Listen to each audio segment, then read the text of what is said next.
here in a second. No worries.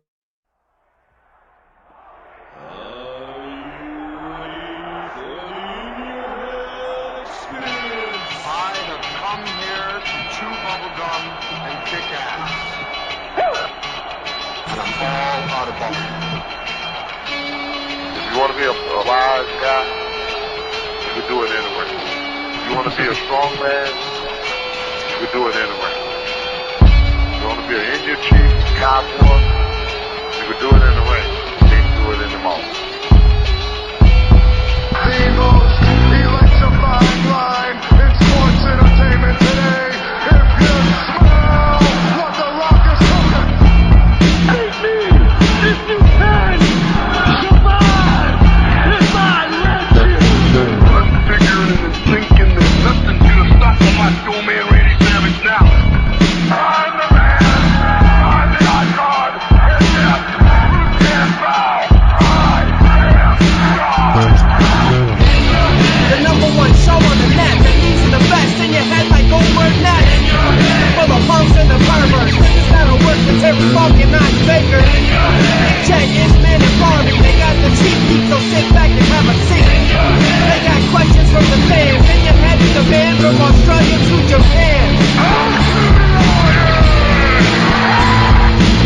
Jake down the road, oh shit, man. Back goes up to Mississippi.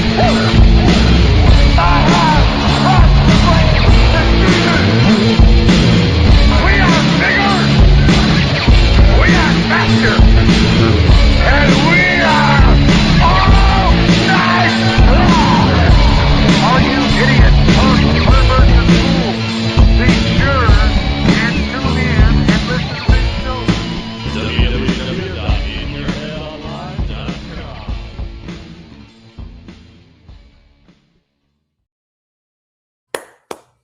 You're live here in your head wrestling podcast. I'm Neal, and I'm joined by the award-winning WWE TNA producer, MLW director David Sahadi, author of Backstage Pass, Tales from Beyond the Squared Circle. Out today.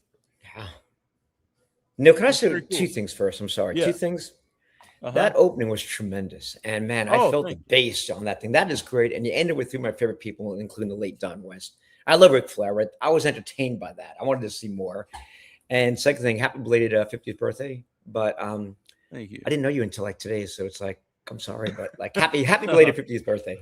Thank you. Yes. Yeah. I appreciate that. Yeah. And hold on, that's there's some of the awards song. right there. As you mentioned, there were some of the sweet. awards. And there's that famous photo with Muhammad Ali back there when he stood over with Sonny Liston. Oh, nice. That's amazing. Yeah. I Very got that cool. from my daddy. Oh, which we will talk about. I love the book, and not just because you're here. Thank you. So, I want to ask you a question first of all, because I think a lot of people probably don't even do. A lot of people not really understand what a producer or director is, especially when it comes to wrestling? Yes, because producer can be many things. Like a Gail Kim produces matches with female athletes. In other words, she'll go over the match with the two, opponents there during the day and produce that. You can also produce a big movie, but you're the money guy and that kind of producer. Producing in television normally means that you're actually producing television, whether it be live or post-production. So yeah, producing can mean many things. A lot of people don't exactly know what that means. I like to say I'm a creator. I'm a creative director as far as like packages and not just directing television shows live, but packages and things like that. Mm-hmm. I've run into it personally. I've produced some horror films, independent horror films, and most people don't know what that means. And, I know what that means. I love independent horror films. And hold on, wrestling and horror films have one thing in common, I think, Neil. It's like they have some scary monsters, but the difference in the wrestling world is like our guys have microphones and they tell you when they're coming after you first. I don't think they do that in your movies. They just no, they do not. Yeah. There is a really big crossover. Honestly, we'll get back to the book in a second, but like when I like at horror conventions, they always have wrestlers, and not so much a wrestling convention, they have horror guys, but like wrestlers do really well at horror movie conventions, even if they're ones that weren't in a horror movie. Yeah. Can I ask you one question about horror movies before you start asking me questions? What do you think of the Blair Witch Project when it came out? Oh, that's interesting because I think it's a movie that if you didn't grow up with it or like you didn't watch it at the time, I think it's hard to get into today. Yeah. Because there was like that whole buzz around it. Like, is it real? Isn't it Yeah. real? And the internet was big enough where like you heard about it, but it wasn't too like if it would come out today, everyone would know it wasn't, legit because the internet's so big. Yes. Here's my experience with that, and that's why I brought that up. I was with my girlfriend, Sarah, at the time, my soulmate of 6 years. We're not together right now, but we went to see that together, and she was crying. She was terrified. She thought it was real. And being in television production and knowing edits, I could tell that it wasn't. I could tell that it was like, sliced and diced in a certain way that, and lit in certain ways where it wasn't real. But I didn't want to break her heart. I tried to tell her that. And she's like, no, it's real. That's so horrible what happened to her. But it's just, most people would fall for that hook, line, and sinker back then. As you said, right now, we're smartened up to that kind of stuff. But back then, she thought that was real, and I cannot convince her otherwise. Yeah. I also think there's something about like if you were outside a lot as a kid, like I was out in the woods a lot with my friends and stuff, I think it probably hits you harder than if you I just assume if you like grew up with the internet and you're on the internet all the time and you didn't really know what it was like to be outside, hanging out in the woods, maybe it wouldn't have the same effect on you. I agree with you on that one. Yeah.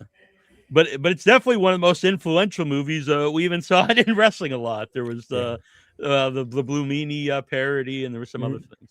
I don't know if this is a horror movie, but my favorite one of all time was The Sixth Sense with Bruce Willis. Oh yeah. When you have that twist at the end, I watched it again the next day, and like everything made sense. It was perfect. Like when you watch it from the beginning, knowing that he's dead, everything made sense. I couldn't figure it out the first time. Yeah. That's a good point, because I think sometimes people say like a movie like Sixth Sense, once you know the twist, like you can only just watch it once. But I disagree, because then you watch it again and you can see all the hints towards it. I'm with you on that one, Neil. I agree with you 100% on that. Yeah. Yes. There's even like Fight Clubs, I think, the same way. Like you get not a horror movie, but you get all the hints that he's really the same guy. Yeah. Never seen that movie. I had to put that on my list, by the way. Oh, okay. Well, I'm sorry if I spoiled Fight Club, actually. No, you didn't. I don't know anything about it, except like I had to do something with Batista one time. And when his introduction to WB, and Vince wanted like Fight Club kind of stuff. I remember that. So here's a story that's not in the book. I got in trouble by Vince because I asked Batista if he wanted anything to eat. He goes, no. I said, well, we have catering here. I can always get you something. And he's like, no, I'm good. And he goes to the gym and tells Vince how he's starving. And Vince got pissed at me, called me, why didn't I feed the guy? I'm like, Vince, I tried to feed the dude. I repeatedly said he wasn't hungry. And Vince was just really upset about that. But I think he was making that phone call in front of Dave Batista to make him look good. So he wasn't as mad at me as I thought. But it's like, what do you mean? It's like we had food everywhere. And I told him he had a PA that could get him anything that he wanted. But, he just said he wasn't hungry. So I'm not going to force a guy to eat. Yeah. Batista, I think, is not only is like he's a really good actor, he picks really good roles. Yes, he does. When he went into movies. Yeah. Interesting roles. Not just playing the big guy. No. If you want to talk about The Rock, we can do that a little bit later. I'll get mad. Yeah. Okay? But let's not do that right yet. Let's keep me happy right now for a little bit. But I don't mind. I don't mind going there and throwing shade on him later on. Yeah, I love reading about like your first day in WWF, and like Kamala's there, and that you didn't even realize that Kamala spoke English. And I've had similar experience. Like I actually thought like Nikita Koloff really was Russian. Yeah. Well, wait, hold on. He wasn't, because I thought that he was as well. I'm being serious now. Yeah, I honestly thought he was until like I met him like, I don't know, like the mid 2000s at Charlotte Legends Fan Fest. I wish that's a spoiler, but it's only a spoiler to me. Everybody else knows that. It's 20 years old, that news. But yeah. But no, I actually thought that Kamala, I knew he was this crazy guy that came in the jungle, but yeah. I thought that he didn't speak English. And he was so articulate and calls me over and, he says, hey, are you the new guy? And I'm like, yeah. He's like, come over here, sit down. He's reading the New York Times and he's going through the stock section. He's asking me if I have any stocks. And I'm like, no. And he's giving me like all these tips. And it was like Greek to me because I had no idea what he was saying about stocks. But it was just, it blew my mind away how all these characters were. It was like almost going to a combination horror movie and a clown show or a carnival with Doink the Dumpster Druzy. I mean, Doink the Clown, Duke the Dumpster Druzy. And then I had a question for you. This guy Nails, who's in prison. He had an orange jumpsuit, but I guess he was allowed to get out of prison once a week to wrestle. And he had to go back to jail because he couldn't even do a change of clothing. I mean, it was so bizarre coming from the real world of sports and seeing that. It was shocking. Yeah. It was a culture shock at first. There was like that era where so many of the wrestlers had like other jobs. Like, well, that's not necessarily a job. He's a criminal. But, there was a guy, he's driving the dump truck. He's one guy's a clown, is a race car driver. And I didn't even think anything of it when I was watching at the time. It's like, it just made sense. But now that I look back, it's weird because it's like, well, did they not make enough money in wrestling? He also had to drive a dump truck. Why were they doing all these things? Yeah. Well, back in the old days of football, I'm going back as recently as the 1980s. Joe Kleck of the Jets, he's a Hall of Famer. He actually had to be a truck driver during the offseason because they weren't making those salaries back then. NFL players, and now it's just like you can get your second contract after your rookie deal, and then you can like retire 2 years later and you're set financially for life. You don't have to play until you're like 35 or 40. Mm-hmm. So different times then and now. I know from talking to because a lot of people would leave NFL to go into wrestling because it was more money. Yeah. I mean, they still would. But hold on, there's a New York Jet. There was a New York Jet that was a linebacker that was arrested. What was his name? Wahoo McDaniel. Yeah, Wahoo McDaniel. Oh, yeah. He was a Jet linebacker during the 60s and early 70s. He was a very damn good linebacker, but they didn't pay him enough. So he was a wrestler when it wasn't the football season. So you're so right about that. It is true. Yeah, I believe that's where the woo came from before Ric Flair. They were wooing for Wahoo. I think so, too. I think it actually originally was Wahoo, and then it kind of morphed into woo. Here's a good one for you, Neal. How many people know that woo comes from Ric Flair? Because everybody says that right now. It's sporting events outside, especially like drunken idiots late at night on a Saturday. It's like they all go woo. It's like they don't even know that it probably originated from Ric Flair. That's a good point. Just because I've watched it forever, like it's ingrained to me, but that's a good point because everyone does it. And I think they know Ric Flair, but they might not know that the woo comes from Ric Flair. I think you're right about that. Yeah. But he's a fun guy to hang out with. I mean, but you had to be in the right mindset. Yeah. Because there's not going to be an early night and you're going to be drinking with him. There's no ands, buts, or ifs. I actually just to have this here all the time. It's a Ric Flair. Woo! Woo! Yeah. I had the pleasure of directing his last match, and that was wonderful. That's awesome. Yeah, and I did it for free because I told Scott Demore, Conrad Thompson had a smaller venue, and they had it sold out, so they had to go to a bigger venue, which held about 9,000 people, the auditorium or the memorial in Nashville, and he didn't have a big enough production team to do that, so Scott offered the services of TNA.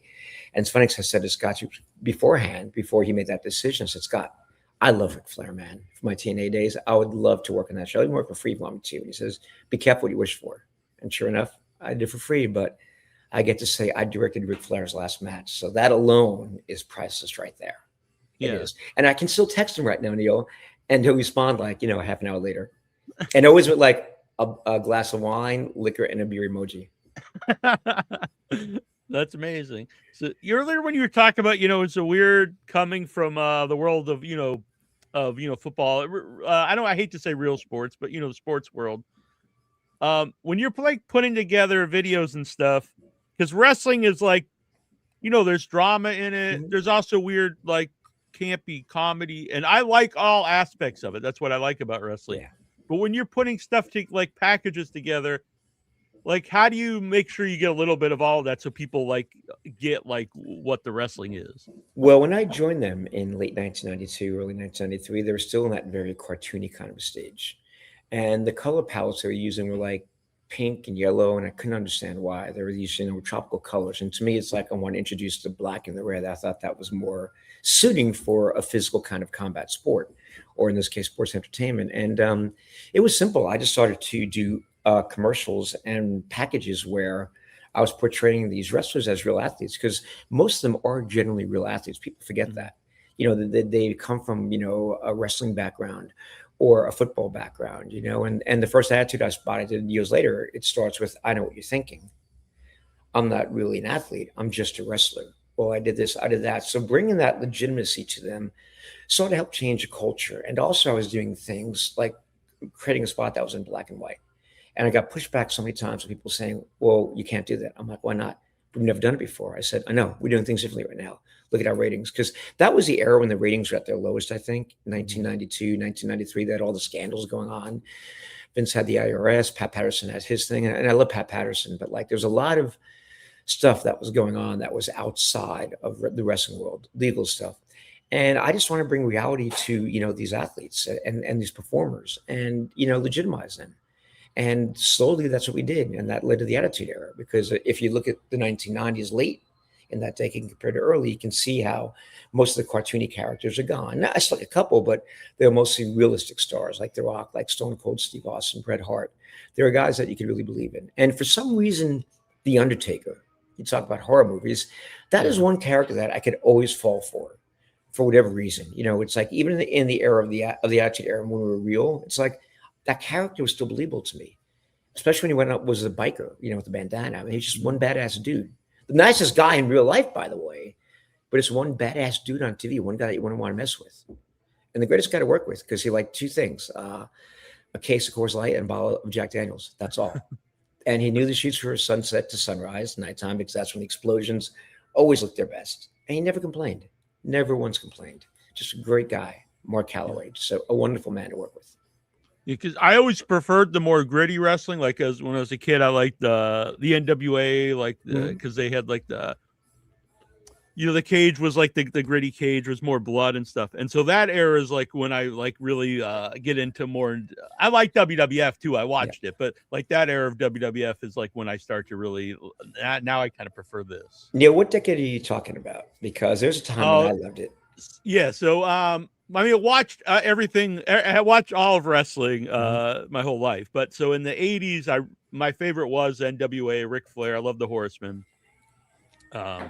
And even the good guys weren't like goody guys. They were kind of like kind of before their day, kind of the anti-heroes, you know, LOD and Magnum TA and stuff. And then the early 90s WWE's not necessarily, there's stuff I liked in it, but you know, you had the really kind of goofy stuff. And then once it's kind of the pre-Attitude Era is like really, and then to the Attitude Era, that's the stuff that I really liked in WWF. But I asked that question because I loved it like in the late 70s and early 80s. I lived in New York at that time, or in the New York area, and it was on WPIX 11:30 on a Saturday night. And I think Vince had not yet gone national yet. But I mean, I thought that was so believable because it was dark, it was gritty, and you know, you had characters there that were Jesse the Body Ventura, Billy Superstar Graham, even George Animal Steel. I fell for that gimmick. I thought he was just some like kind of crazy guy, but he's like big and hairy, and like, you know, he was tough to fight with. And you know, I really, it felt real to me back then. It's when the first WrestleManias came around, and later on that it got kind of like cartoony, and then I knew that it wasn't real. Then I stopped watching until I went back to work there in the early 90s.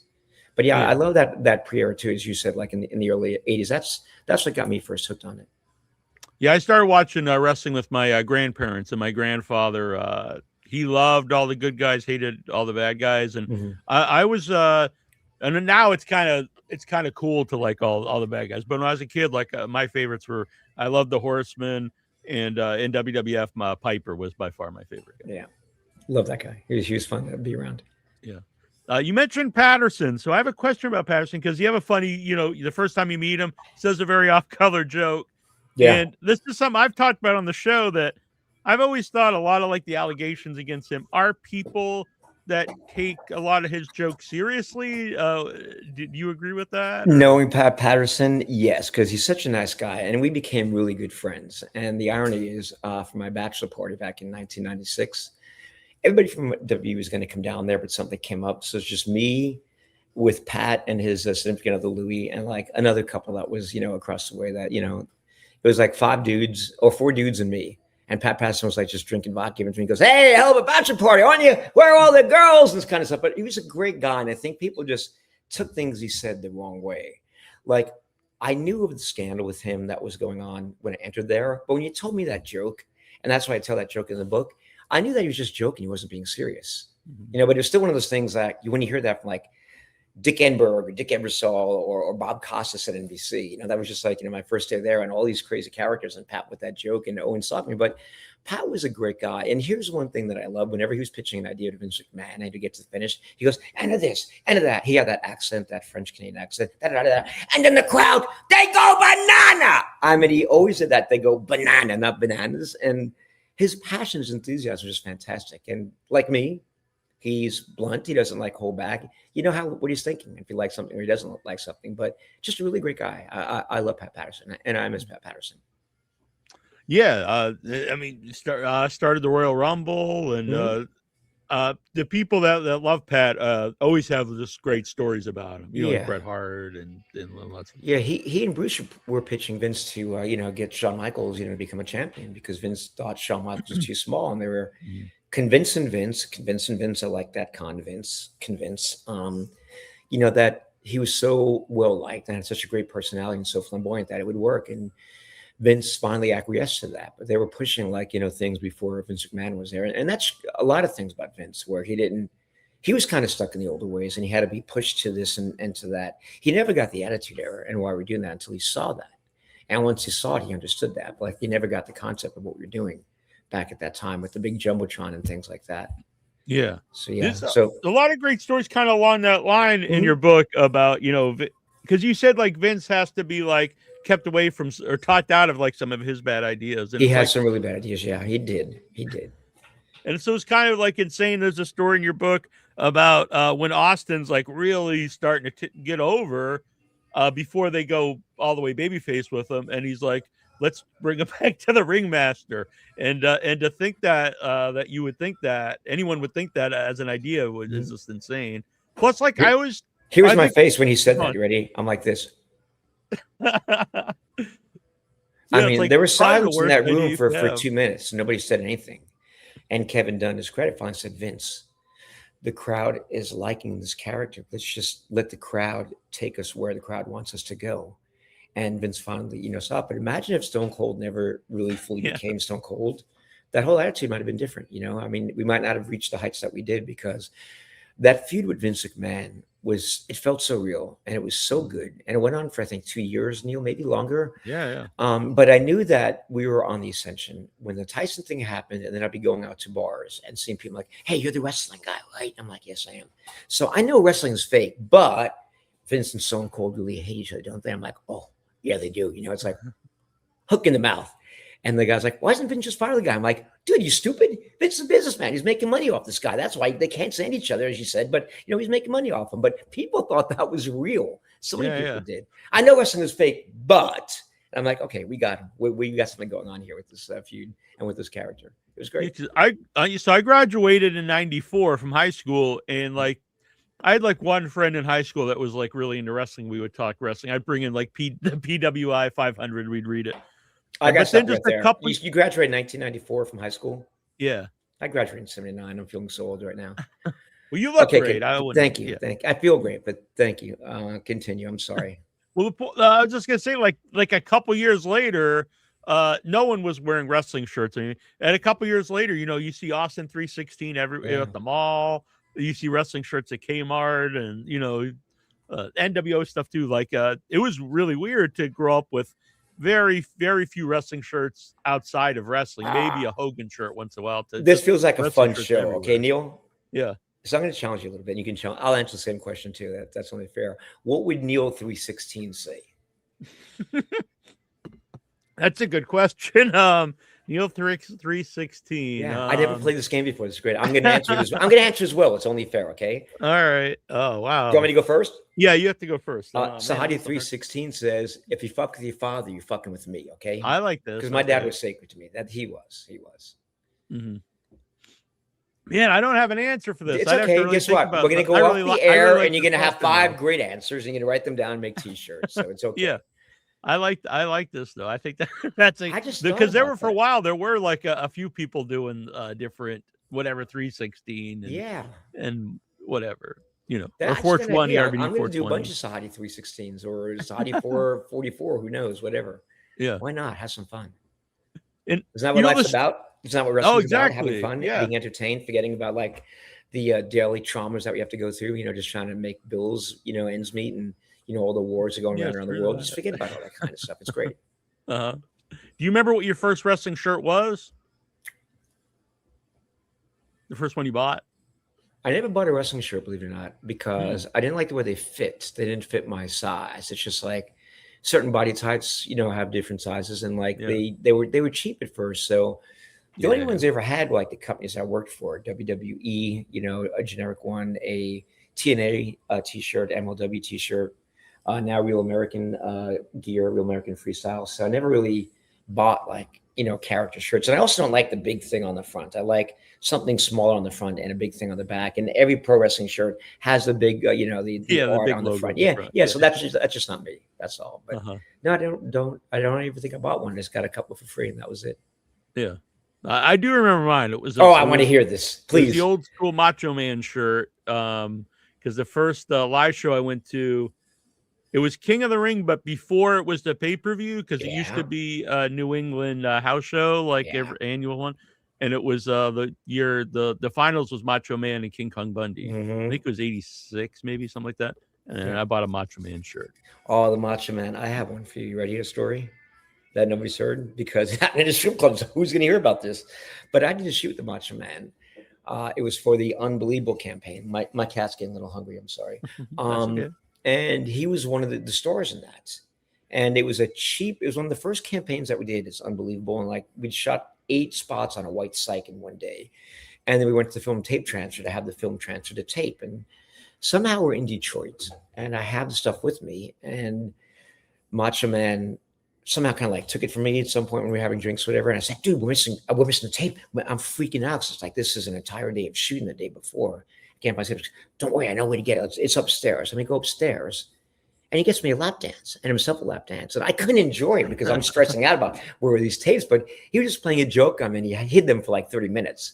But this girl's like trying to give us a lap dance. Like, no, I'm worried about this tape. I got to find this tape. It was an entire day of shooting. So, he was fun to hang around with. He was, but he always liked his ego stroke. That was one thing. He always had to tell him how great he was. But he was fun to hang out with. Very paranoid. Very, very paranoid. Unfortunately. Because you mentioned Cape Cod briefly in your book. Did you ever go to the Cape Cod? I'm in Cape Cod. Did you ever go to the Cape Cod Melody Tent shows? No, I wasn't a wrestling fan back then, so I didn't go to those shows. I would just go there to vacation. I love Cape Cod, and I had a friend that had a house there. And so I didn't have to get a hotel room or anything like that. And it was just fun. That was back before it became really popular. And the lines right now, it takes you forever just to get across to the Cape. Oh, I live, not to dox myself, I live in a small town Sandwich, and in the summer. I know Sandwich, I do, yeah. Oh, really? Is that one of the first towns once you get on the Cape? Yeah, Sandwich? exactly. Yeah. So it's very hard as long to as get you on stay on the Cape, it's okay. It's when you go to get off the Cape and come back on that it's tough. Mm-hmm. But yeah, it was really cool. Every year they would go Cape Cod Melody Tent, which isn't a huge place, so like any seat was great. But once it started to blow up, it just didn't make sense, I think, to run the Cape Cod. But I heard about the Cape Cod Melody Tent, and how fun is that to go to venues that are like smaller and more intimate. I remember when I saw U2 going on tour. I went with my girlfriend at the time, Sarah, and they played at this club, and it was a secret. They wanted to warm up, and we didn't know that they were going to be playing that night until she got a tip from somebody at David Letterman that they were going to be there. And we get in this club, and it's a tiny little place, and there was U2 and Bono 10 feet away from us. Because intimate, it was incredible. And then a week later, they're doing Madison Square Garden. This is they're warm in front of a crowd. They had been on tour for a couple of years, so. Those small little intimate venues sometimes when you see a show are really cool. They are. Yeah. 100%. And usually the wrestlers have more fun at those kind of shows too. They do. Yeah. Yeah. I remember some of those shows you could tell Owen Hart on one of them was kind of goofing around, but you could tell they were having a good time. And it was it wasn't very high. And I just remember one of the last shows I was at was with the Hardy Boys, and they couldn't really do stuff off the top because their head hit hit the thing above so them. Matt was happy and Jeff was upset about that. Right? That's how it always was. Matt protected Jeff from doing stupid stuff. And the 1 year I still have the shirt. I can't remember his name now. He ran for president. He was running for Congress at the time. Bob Backlund. Backlund. He wasn't in the company, but he was outside just running for Congress during the show. That was the gimmick. If you donated to his Congress committee, he gave you a T-shirt that says Bob Backlund for Congress, and he signed it. So. And he was probably completely in character that entire time too, wasn't he? Yeah, it was very funny. That's great. Yeah, he didn't make. I know since later they said you'd have to say all the presidents backwards for him to sign or take a picture, but he didn't do that, which is amazing. But he could do that. And the weird thing about Bob Backlund was that he was a really nice guy when he wasn't a character. He was pretty much the same Bob Backlund, but he wasn't as strict and as stern. And you can just sit down with this guy and have a casual conversation with him. but the character, you couldn't. And it was nice seeing him like relax when he wasn't on camera and not performing, because he really was a good guy, and he really was intelligent, and he was very much into stocks. I would give my friends a lot of stock tips. I wasn't into stocks back then, but just a really good, genuine guy all around. It seems like a lot of the older wrestlers were giving you stock advice. Yeah, you got me on that one. That is true. But think about this: one ran for president, and the other one came from the jungle in Africa. Yeah, and didn't speak English. All over, so all over that's the hysterical. Neal, that is you. That's the funniest thing I've heard all day. Maybe in days. That's hysterical. Also, something I noticed by the end when I was reading the book, I was like, man, David really has a thing for abandoned warehouses. But they do make for really great vignettes, I think. But do you know why? And people didn't get this until I tell it to them, and some people still don't. But to me, when you have these athletes that are in great shape, they're like pristine bodies, muscular, they're oiled down, and you see this abandoned warehouse that at one time that signified strength, and now it's crumpled. The steel beams are collapsed. There's concrete everywhere. They're almost like the phoenixes that are rising from the rubble and from the ashes of what once was, and they represent what will be. And dude, you can take any warehouse, and no two warehouses look the same that are abandoned. They all have their own unique personality. We did something with The Rock in Miami in an abandoned hotel, and like all these rooms had their own personality. Like the walls that were like cracking and the different colors that were in there, much of them like an industrial warehouse. So they all have something to say, these warehouses, and they just make tremendous backdrops. So there's a lot of depth there, so you can like them in ways where you see the depth of field. And I just always love that look when you're a young, healthy male or female that's in great shape in this setting that was back then, and this is right now. I always love that, duality of it. I did. Yeah, I like that. And then like you wouldn't have to, it would be really hard to take something new and make it look like an old abandoned warehouse. No, you can't. You can't fake reality. You can't fake authenticity either. And I think you can tell that in my voice. You can't fake it. And who wants to be authentic? Because who does not want to be authentic? Because if you're not, then you have to keep on repeating like the narrative that you're saying about yourself that isn't true.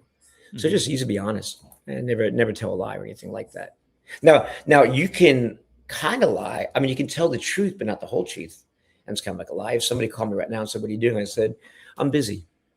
Come on after the bar." "I can't. I got plans tonight." And my plans are to talk to you, Nasty Neal. I'm not going to tell them what they are, because they'll say, "Well, we're done. Come on out." But it's like, that's not lying. That's just not telling the whole truth. I have plans tonight. And that's the closest I'll ever come to lying. It's just saying something like that.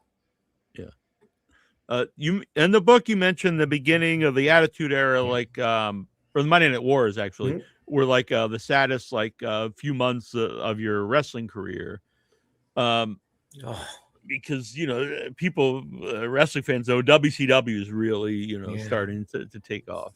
Thank you for the laugh earlier. It compensates for this misery right now. But the one thing I didn't like about the beginning of the Attitude Era, this pre-Attitude Era, was the Billionaire Ted vignettes. That was the darkest time that I had there, because Vince spent so much time, days and days, on trying to figure these things out and write them, rewrite them, and shoot them. I'm like, we were still number one in the ratings when we were doing these things. And why are we bringing them attention? Why are we doing it in such a way where you're poking fun at two immortal icons, Hulk Hogan and Randy Savage? I thought it was just terrible. And Vince despised Eric Bischoff so much that he wouldn't make a character out of Eric Bischoff. He made Ted Turner the enemy, the evil guy.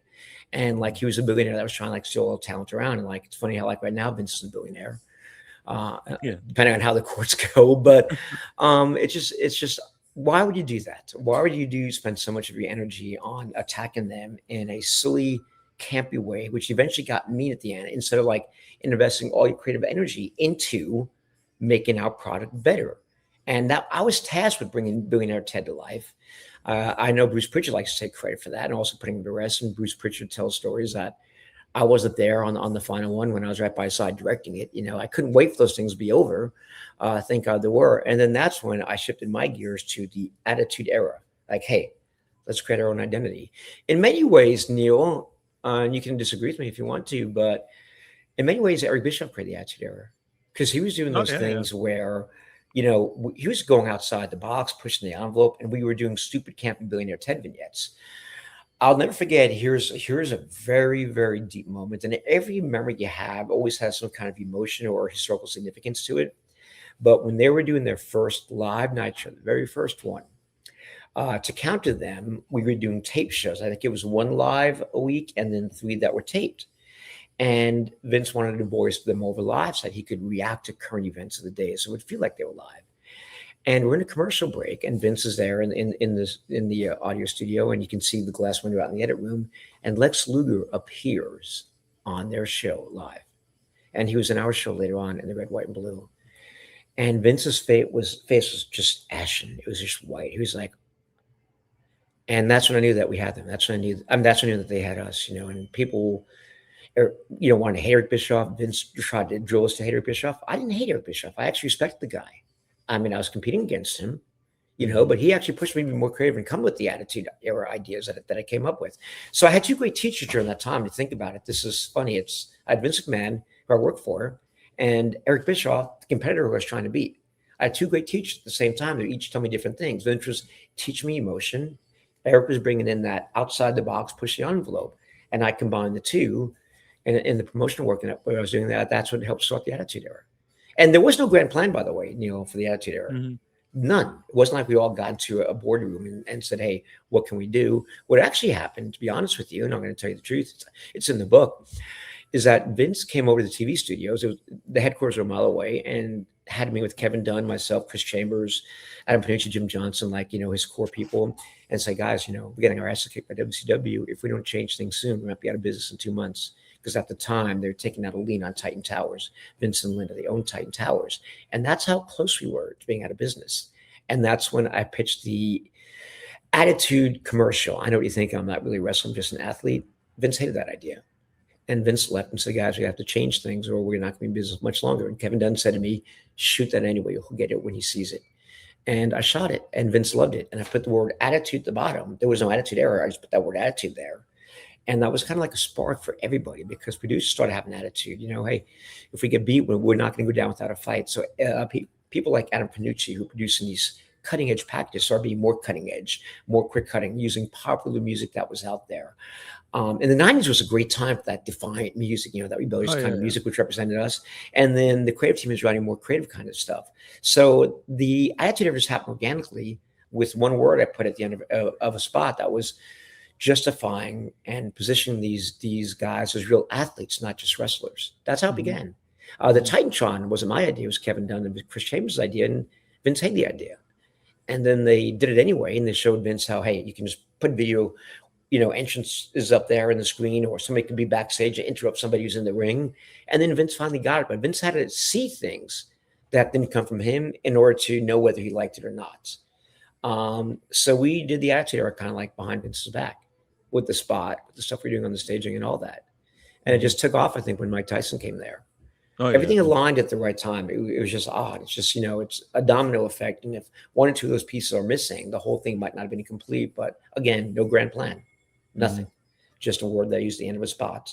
And that kind of was the match on a dry haystack, as I've said before, that got the whole thing going. Yeah, I was at the WrestleMania when Austin wins the title with Mike Tyson. In Boston. And I think just 2 months later, we became #1 again, correct? It was like right around that time. I don't know exactly when, but it was right around that time. That was a big turning point for us.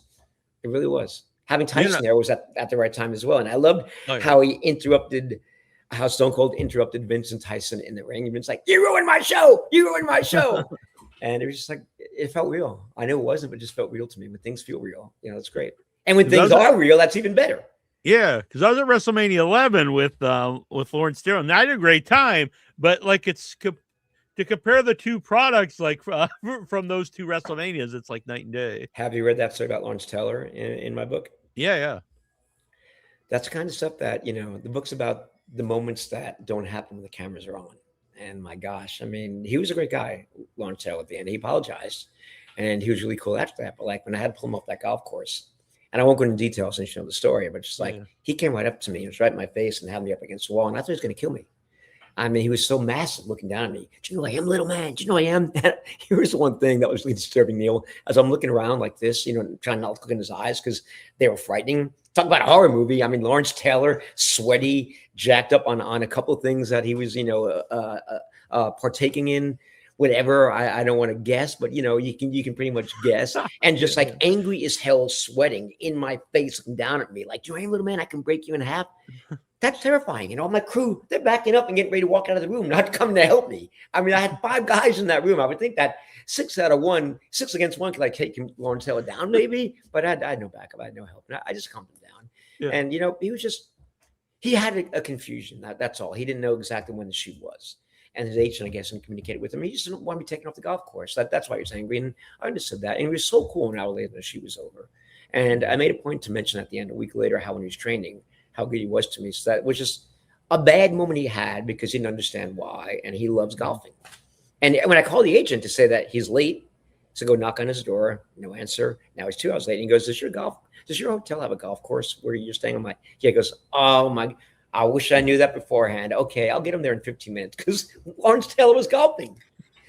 And I didn't know that. So, you know, but hold on, Lawrence Taylor, if you listen to this, I'm telling you, man, you're a great guy. That was just that was just 2 minutes, and you scared the fuck out of me. But guess what? I understand why. I don't hold that against you. The Rock, go screw yourself. But Lawrence Taylor, LT, man, you're a Hall of Famer. You were awesome to work with. You really were. It was only 2 minutes that I was scared, but you were great for the final 3 weeks and for that show. So thank you. Did you think at all to put, because you have your top, like I don't know if it's top 10, but your favorite people to produce or direct. Did you ever think of writing down your least favorite people for the book, like a list of the worst? Not the worst, but Stone Cold was always, wondering why we're doing things a certain way because he didn't trust anybody. That whole DTA thing was real with him. The Rock was great at first, dude. He was great until Hollywood got to his head. Then he became such a dick. I'm sorry to cuss, but I can't say anything good about him because I knew him before he was a somebody. And I don't mean it that way because everybody is a somebody, but before he was a somebody on television, he was training. And the kid didn't have much money. I'd take him out to dinners. And, like for 8 years, we worked together when he got on TV and we did shoots. We did that music video with Method Man. And it was all night in South Beach and he was cool. Vince hated that music video, by the way, because he didn't see any violence in there. He wanted violence. And I presented Rock as like this guy that's out chasing women and looked like a Hollywood movie star. And I said, Vince, one day he's going to be a Hollywood movie star. So why don't we get ahead of it? But Vince hated that. So a week later, when I did this spot with Run DMC and DX, I made sure that was violence on steroids, explosions, cops with baseball bats, everything. Vince wanted it, whatever. But I think that Rock spot positioned him so well as a Hollywood figure. And he later became one. And after the first movie, he was cool but distant. After the second one, he was a complete jerk. And I can no longer talk to the guy. I can no longer get his time. I mean, there was a shoot. Do you want me to go into detail about this or not? Yeah, let's hear it. Yeah. Just, dude, this is just like, it's disturbing because the second to last shoot I did with him was a match against Brock Lesnar. And he only gave me like 30 minutes of his time. Brock gave me like 5 hours. Brock was cool. I got a story about Brock for you as well. I'm done with this one. And it's like I knew Hollywood was getting to me. It's just like, I wasn't good enough. He even said to me on the second to last shoot, how like he's working better directors than I in Hollywood. I'm like, well, of course you have. I'm doing like ID shoots and things like this. You're doing movies with, renowned directors and like multi-million-dollar budgets. We got 50 grand here. So I didn't need that snide comment, because like I helped build this guy, but I still let it go. And I said, Rock, I'm going to send you 3 books. Where's your address in LA when you go there? And he gave me his address. I sent him 3 books that are important to me. So now fast forward 9 months later, he's done with that movie. I think it's The Mummy or The Scorpion King. I'm sorry. The Mummy was before that. And we had to do an ID shoot. An ID shoot, for those of you out there who don't know what that is when you get a stage or a setting, like an abandoned warehouse, but this was not an abandoned warehouse. It was backstage at the American Airlines Arena, which is called at the time Miami. We brought a set there and created a set there because Rock was back and Davey was only 20 minutes away. And he wanted to do a house show just to work off the rust. And so we told his agents and his publicist that we needed him for at least an hour, and they were cool with that. We brought an entire set down there, and the Rock shows up. And I'm like, Rock, set's right there. It's early. You want to knock this out right now? So you have to worry about it. No, let me say hi to the boys first. An hour goes on by, and I find him. He's playing cards. I said, Rock, you wanted to get that out of the way soon? He goes, let me finish the game of cards. And 2 hours goes on by. I give him 2 more hours. I go find him. He's getting dressed in his gear. I'm like, are you ready for the shoot right now? Thinking that he's like ready. I have to go to my match first. I'm sorry. I'll do it before my match. Don't worry about that. And he goes to the go position 45 minutes before his match. He's watching the matches. I'm like, Rock, I'll take 30 minutes right now. Just come on over. He goes, no, let's wait to do it after my match. And dude, I was so pissed off at this time because for 7 hours he's blowing me off. And I didn't get that at first. I finally got that toward the end. So he goes out there for his match. And remember, we came down here just for The Rock. And I told you that my button was my father. Sahadi 316 says, "Don't fuck with my father. You fuck with me." Here comes some anger. I'm sorry for people out there, but I'm standing like this right outside the curtain when he comes on back. I'm like, "Walk there now." And he's like, "Really, Sahadi? Really? You can just me?" I said, "Yes, we came here for you. You knew that. Every time you made a sacrifice for you." There. He goes, 5 minutes. That's all you get is just 5 minutes. And 2 minutes in, we had a problem with the hair on the gate. He goes, "That's it. I'm walking out of here." And I said, "By the way, did you get the 3 books I sent you?" He goes, "No, I never got those books." And he just walked by and said, "It's funny because I got the FedEx receipt and you signed for them." And he stops. And let me see. He looks at me with a smile. You ready? "D, how's your dad doing?" And I'm like, "You motherfucker, you're playing me right now." It's like I caught you in a lie. You're not even a man enough to admit that it's a lie. And now you invoke my father card. You know how close and dear he is to me. And he's trying his best, job of being a Hollywood actor. And so I did my best job. And there's a line in Batman that says sometimes, and it's in the book, you have to play the role of the fool in order to fool the fool that thinks he's fooling you. And that's what I did. "How's your dad doing?" "Oh, Rock, he's doing great." And in my mind, I'm like, "You friggin' jerk. I know the hell what you're doing. You're playing that hard card because you're guilty." He goes, "Why isn't he here?" I'm like, "Oh, he had something else to do." And in my mind, I'm like, I wouldn't want him to see you this way, this way, because he always worship you and idolize you. And you're being such a jerk to me. And whatever. That's my last time I worked with The Rock. But just the disrespect there and the arrogance, knowing that we set this up a month in advance, knowing that everybody in his camp knew, and that every other talent was, but he would give me as much time as he wanted. Like he just figured to blow it off. Well, if you're gonna blow it off, then I could have done the shoot somewhere else. We tried to make it so easy for The Rock, and he made it so hard. So shame on him for that. And my father, dude, it's like it wouldn't have been as bad if he didn't invoke my father card. Because remember, I won't say it again, but Sahadi 316, you know what that means. When I was reading that in your book was interesting because I've heard a lot of similar stories about Rock in Hollywood where like movies have been like delayed because he would show up like 8 hours late or it wasn't like 8 minutes late. It was like hours and hours late. And I never watched his movies because of that incident. But I heard that the Vin Diesel movies that he does, they hate each other so much that they have to be kept apart and they have bodyguards. So like a fight doesn't break out. I don't know what that's all about, but it doesn't surprise me.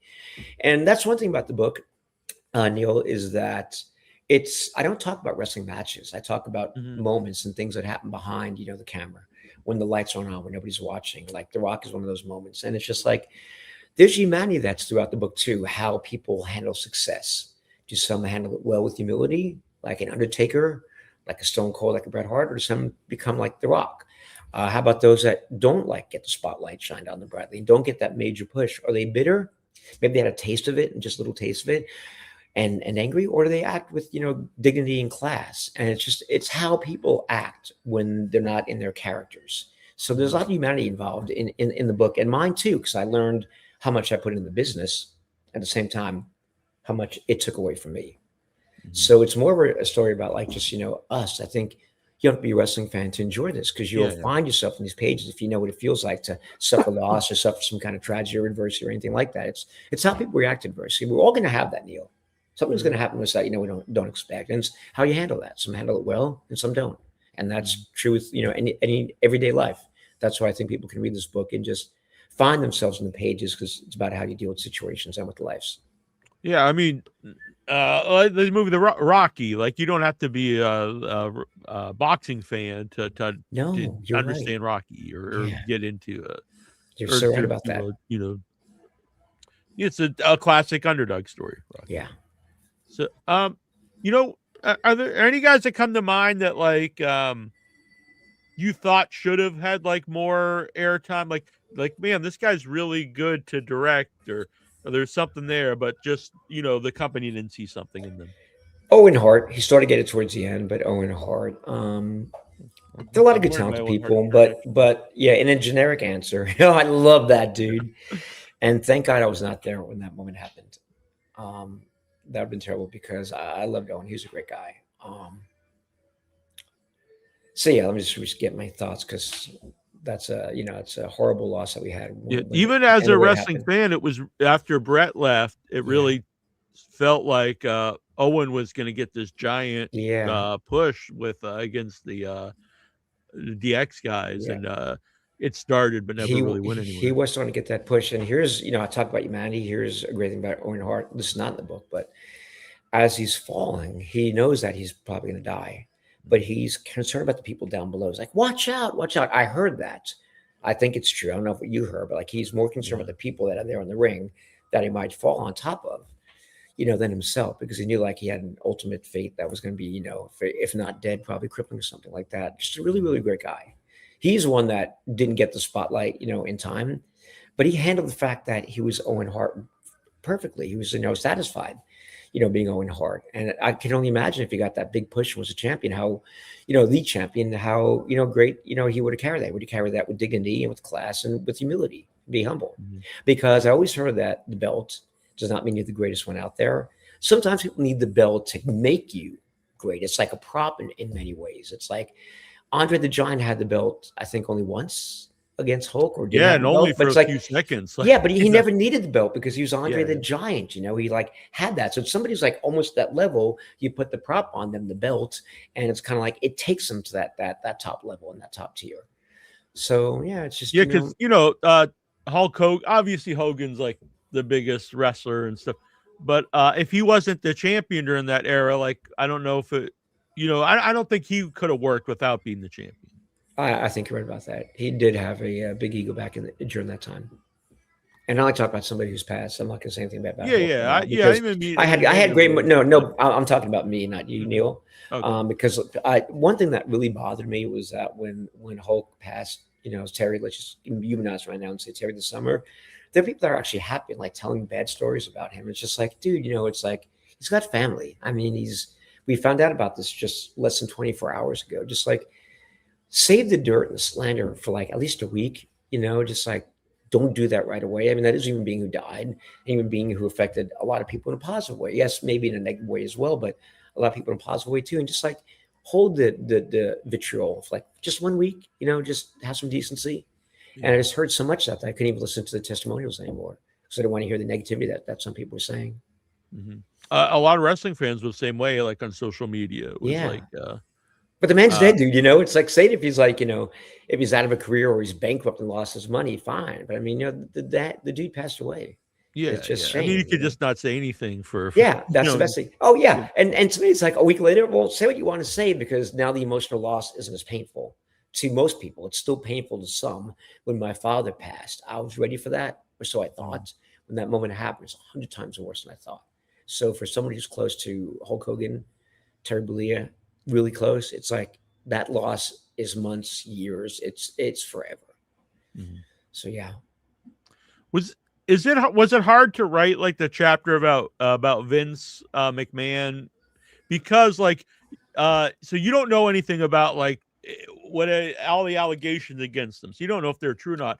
But if you don't say anything about him, people might be like, oh, he condones all this. Mm-hmm. So you say like you just have to write about your personal experiences with it. Yeah, and I think I framed the beginning of a great. Oh, I have a copy right here because this is like my opinion, other people's opinions, and then. Basically, it was like I don't want to waste your airtime by trying to find. It's like reprehensible, loving, tested, this and that, back and forth words. But yeah, there's a lot of scandals with Vince, and I have no doubt that a lot of them probably have some merit to them.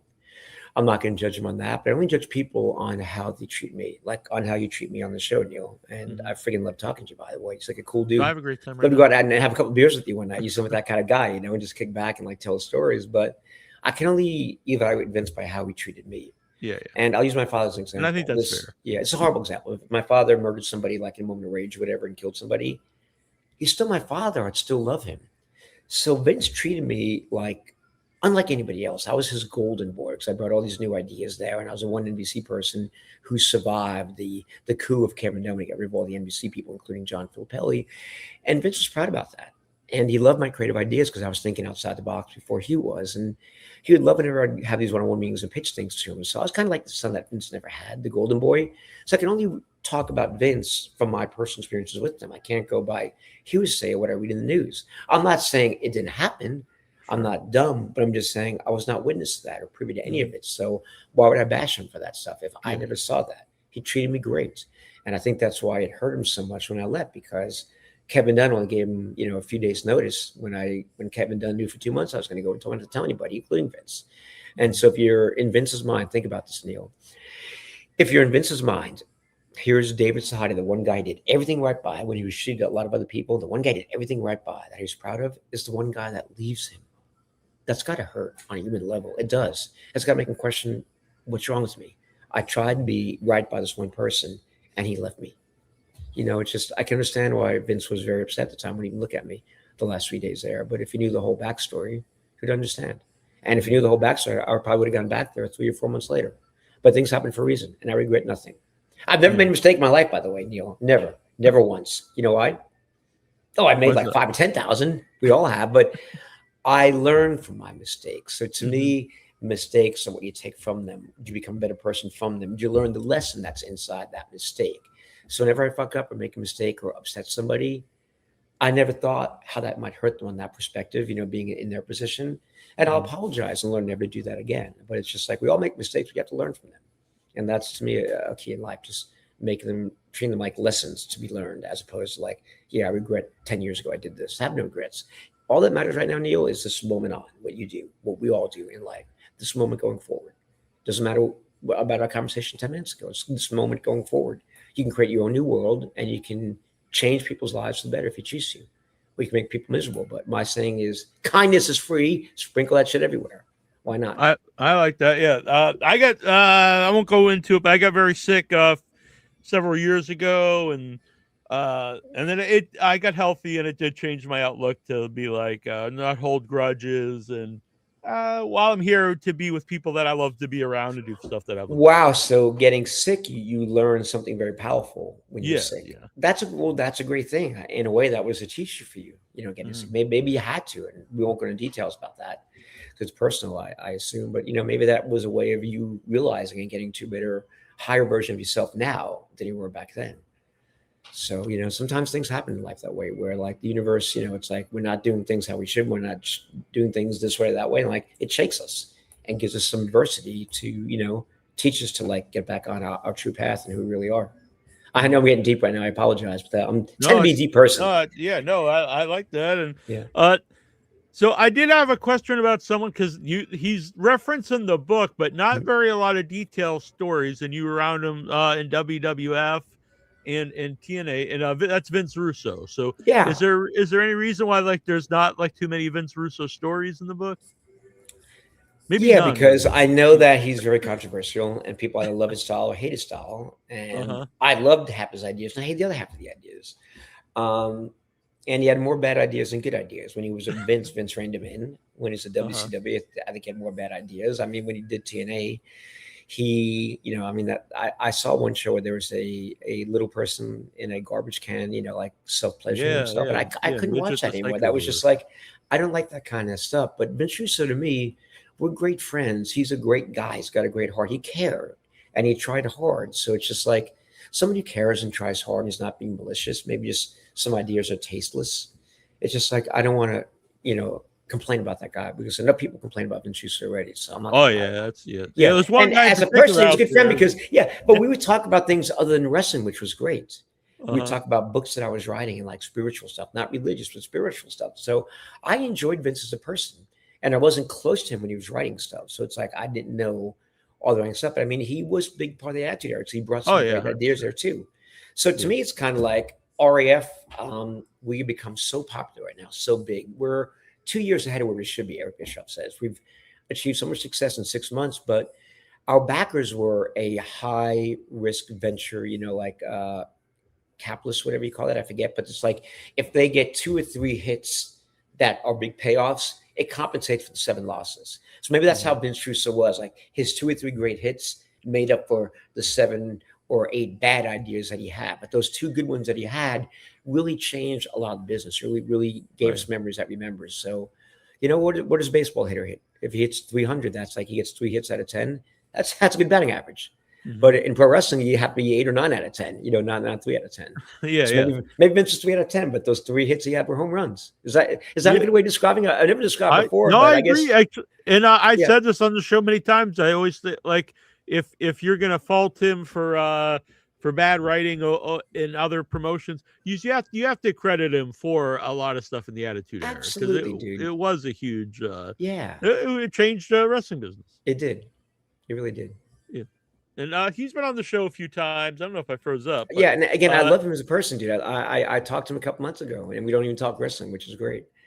I know he and Eric don't like each other, and the funny thing is, I love working with Eric Bischoff. He's so great to work for because, when you see Eric Bischoff on TV, and we joke that's Nitro Eric compared to him in real life right now, American Freestyle, two different people. And when you pitch them ideas, we have a small meeting a couple of times a month before our shows, a creative meeting with just Eric, myself, John Norton, our producer, great producer, and James, my head of production. It's just the four of us, and we throw ideas out there. And he loves hearing ideas, and a lot of the ideas he likes. And if he doesn't like an idea, he lets us finish pitching that idea. And he will say, Neal, I know where you're coming from, and I get your point, but it won't work because of this, that, and that. And you're like, I never thought about that, Eric. So he listens to your ideas. He doesn't just dismiss you. And I think that's very respectful about that. And I've never seen Eric, nor myself, this excited professionally about a project in years. For me, it's at least 15 years. I mean, this Real American Freestyle is catching on. We went viral last week, if you know, with that Armand Georgia incident. Did you hear about that one? No. Dude, this is Real American Freestyle. Eric and I are trying to, put some polish on it. It's a legitimate sport. You can bet on this thing. There never has been a professional wrestling league for real Olympic style wrestlers, because when their NCAA eligibility is over and the Olympics are over, they usually go into MMA, or they become plumbers or painters or construction workers. So the first time that professional wrestling league has stuck, and it caught on so quick, so much so that our last show a week and a half ago at the Mold Arena, where that incident happened, which I'll get to, we sold out. We sold more tickets that night than TNA and AEW did combined for that same venue. Congrats. So that's all. Yeah, congrats. But these two wrestlers didn't like each other to begin with, and when the final whistle blew, a punch was thrown, and it turned into an all-out brawl that went on for about 5 minutes. And we cut away from that after the first minute because we didn't want to see that. That's not who we are. But it's been trending on social media to this day, and for 24 hours, it's going to blow your mind away, Neal. It was trending #1 in the world, above the Trump-Iran war, for 24 hours. For 36 hours, it's trending #1 straight hours among every professional wrestling league right now, and still trending. This brawl that happened. So not only did we achieve so much success by selling out all those people and having so many eyeballs on Fox Nation that they signed a contract, but now we went viral. And who knows how many people are going to watch the next event? I'm sure a lot are, because Georgia and Armand is a rematch. It's happening in 3 weeks in Tampa. And to me, this is going to be the next UFC. This is going to be huge. I feel that. I felt that when Eric pitched me his vision. I just knew something about that intuitively. And I'm so passionate about it, because these athletes, it's different than the WBE sports entertainment athletes. And I want to say that right now, because we like to joke that we're pro wrestling, since we're a professional league right now, and that's not pro wrestling. Right. But these athletes, they care about each other, and there's such chivalry, I should say, and just they help each other. They're genuine. They don't drink. They don't party. They don't do drugs until maybe after a match, But if they're drinking a week beforehand, their body's already compromised. They train so hard. They're so authentic. They're so kind. They're so gracious. It's amazing. There's no politics there. And the office people too. It's I'm not used to a world where it's not backstabbing, somebody lobbying for a position to be higher than somebody else, whether it's the wrestlers, in sports entertainment or the front office or whatever. And this world is so pure and genuine and authentic. It's just it's wonderful. Did I die and go to I think heaven might be a little boring, but I go to some kind of paradise where, this is really happening. And it's just, I'm going to cut a package later on tonight because I want to, not because I have to. I'm so engaged in this product. It's the most passionate I've been in 15 years about anything, because it's new, it's fresh. We brought it to life. And that's one thing that I love, Neal, is that, it's one thing when you join WBE. I joined them at a bad time in the WWF, but when you join WBE when they're high up there, that's one thing. But when you build something from scratch, from an idea that never existed before, until that idea came out to being, and you're in there from day one. Eric called me. I was the first production person he called. And then I called other production people. I mean, that's an honor. And then when you see this thing come to life, not only come to life, it becomes such a success after just 6 shows. That's the best feeling you can have. It's like you gave birth to a wonderful baby. It's just nothing beats that feeling, because you didn't join something that was up there. You're building a tall building. Terry Taylor always had a line which I liked, and let's not talk about Terry Taylor, but he said there are two ways to have the tallest building in town. One is to tear all the other taller buildings around you down, and the other is to build it. And I'm a builder. I'm a creator. I like building things. I don't like tearing people down. That's why I won't talk bad about Vince Russo. But it's just, it's like we built this. It didn't exist. And there were so many fans that are actually crying when they see stuff, when they see me. It's like, thank you for bringing that to life. We never thought that happened in my lifetime. We have finally a professional league to go to. And it's just awesome because right now we got the MMA audience hooked on this. It's the same fan base. Hopefully we'll get some of the, WWE and AEW fans start watching it too. But it's like we're crossing different audiences right now, which is awesome. A lot of UFC stars are coming in to wrestle. Colby Covington is coming into our next match to do a bout with us. We just had a Henry Cejudo at our last match. A lot of UFC guys are coming back into wrestling because that's where they started. That's the basis of any sport. And if you think about professional wrestling in the other world, the best wrestlers, Kurt Angle, Brock Lesnar, those guys had a legit amateur wrestling background. Kurt Angle won a gold medal. Brock Lesnar was like an NCAA champion. So it's just, that's the foundation of any great athlete is wrestling. Mm-hmm. The pure wrestling. Yeah. So where is that? Where can people see that? Oh, it's on Fox Nation. Mm-hmm. I think you have to pay $9.99 a month for that. But we are by far their highest, watch program, ever. We broke records with our first show. We had more subscribers, that subscribed to Fox Nation for that first show in 36 hours than any other streaming service, in the history of streaming services. It was amazing. So you can watch it on Fox Nation. We're in negotiations to do a weekly show too, to be free on either a Fox network affiliate or ESPN or somewhere else. But a lot of people are interested in that weekly show as well. That will lead to the big monthlies. But yeah, it's a streaming service. So think of it as like a pay-per-view, but instead of paying $49.95, you pay $9.95 a month for Fox Nation. It's like buying you have Netflix, all the other like stuff that. Yeah. on there too, Yeah. And their subscription base has just gone exponentially so high since we became part about that. Oh, we basically are Fox Nation right now. Yeah.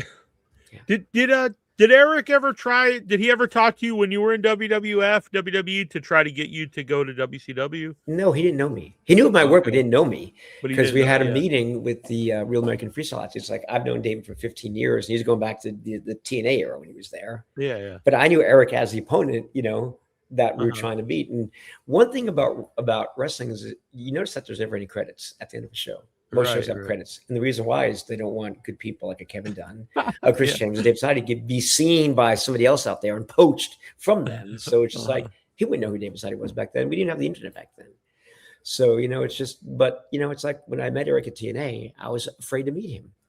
I was horrified, actually. And I went up to the guy and introduced myself, and I was nervous and shaken. And he was so, like, nice and polite and, like, what a gentleman. I'm like, Eric, I was kind of afraid to meet you. He's like, why? Something's like he was like Ebony when I was working with WWE, he was a competitor, he was this guy to me. He goes, David, that's Nitro Eric. That's not the real Eric. The real Eric is passionate, not overly sentimental, doesn't want the bullshit, just give it to him straight. Don't tell him how the sausage is made, just say it's chicken sausage, pork sausage, or beef sausage. But when you know that, it's great because now you know how you can interact with the guy and just be honest and just be frank. And he's the same way. And he's great to work with. He really is. I love working with Nick Bischoff. And I've never thought I'd say that, but how great is that full circle moment?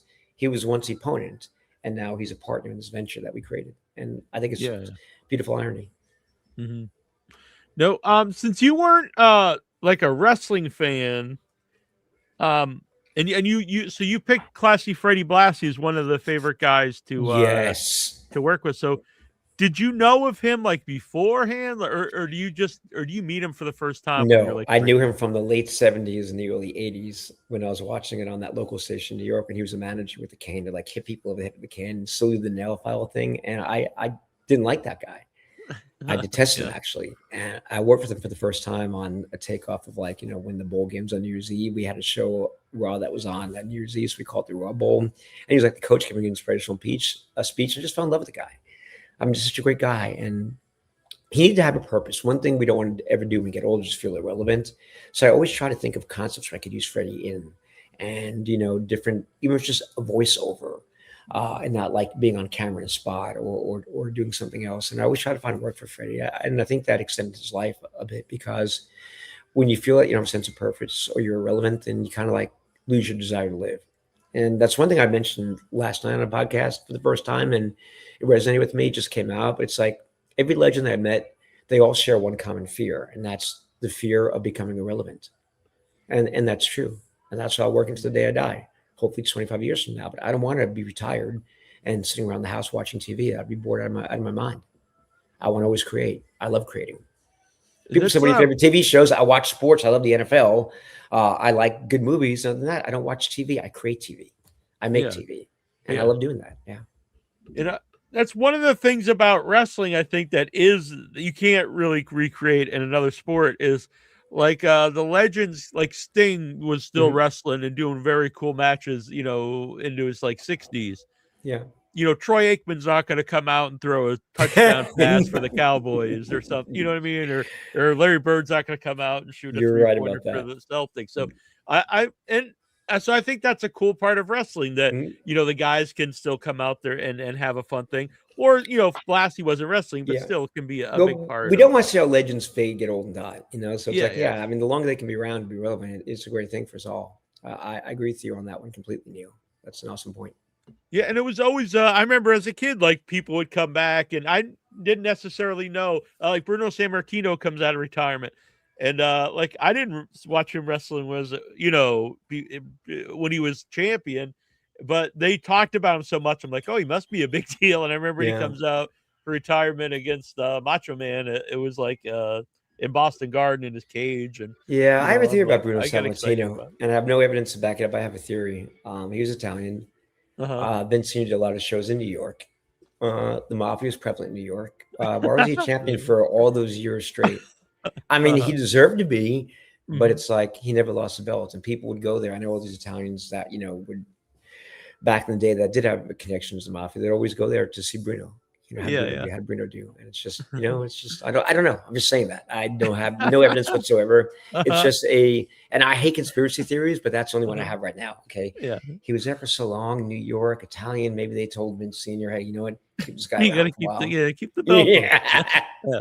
I'm half Italian. I'm half Italian. So he's part of the family. He's part of the family. Bruno, keep the belt on him. I could never be made man because I'm only half. Maybe Bruno was. I don't know, but I remember meeting Bruno at a fan fest, and it was like early in the morning, and I think I was up all night, and so I was probably in my late 20s or 30s, but he was like in his 70s, whatever, and he was jogging around the building, and I thought, oh wow, this guy's in way better shape than me. Yeah, but he felt like a legit champion, and it's like when you saw a Bruno match, it just felt real. It was almost like boxing back then. It just was like they took their time. They told the story. There weren't all these high spots that we see right now. And that's one thing that bothers me about wrestling today, especially like the middleweight divisions. It's just like you see all these high spots, guys flying out of the ring, the spot fest, boom, boom. And they're down, but so much happens so quickly that you don't really take anything in. And then 30 seconds later, they're like selling that they're hurt, and then they're back up doing high spots again. And it's just kind of like a disconnect for me. It's like not really telling a story, just like showcasing your athletic awareness. And that's great. But like use it when it fits part of your storyline in telling a match. Just don't use it for the sake of using it. Yeah, I mean, like, so I'll always remember, everyone will remember, like, Foley getting thrown out the cage at Hell in the Cell, or the TLC matches. And I think, well, do you remember Foley getting put through the ceiling? Yeah. Do you know how that was a mess up, right? Yeah, because apparently he was just going to, I think it was going to slowly break through. Yeah, what I've heard from many people, and that's why I believe this is true, and nobody really knows for sure, but like they had a spot where it was going to break. They had it like rigged for it to break through, but Taker was going to give him 3 choke slams, and the third one was going to put him down. But Taker's strength and Mick Foley being so heavy, when you threw him down on there, that wasn't the spot. Just it's physics. It burst through there, and you can see on his face as he's going on down. He's like, "What the fuck?" in a way, and like. Yeah. He looks up the camera, his tooth's coming out that way. So it wasn't supposed to happen that first time, and it did. Yeah, it's supposed to happen the third time. Insane. Yeah. I'm sorry, that's a German way of doing it. I think it's whatever. It's happened. My fingers are a little weird. Third time. There you go. Whatever. Third time is supposed to happen. It happened on the first time. But and then something because I like AEW, but something that they're bad at is they don't re-show anything. Like something happens and then you never hear of it again. But we've seen the highlights of Foley forever, which is a good thing because then it's like it was a great moment. Really cool. Yeah, it's such a great moment. I can still envision those in my head right now, and every camera angle too, because I've used those shots in so many promotions back in the day and packages. It's like it's just like wow. So I think, awesome memories. what you're saying, like you do this really cool move instead of doing a million of them, do one or One or whatever. two, one or two Yeah. big ones that And are then like show highlights holy. of it, Yes. for forever. Yeah. And I think would really get it over. I think so too.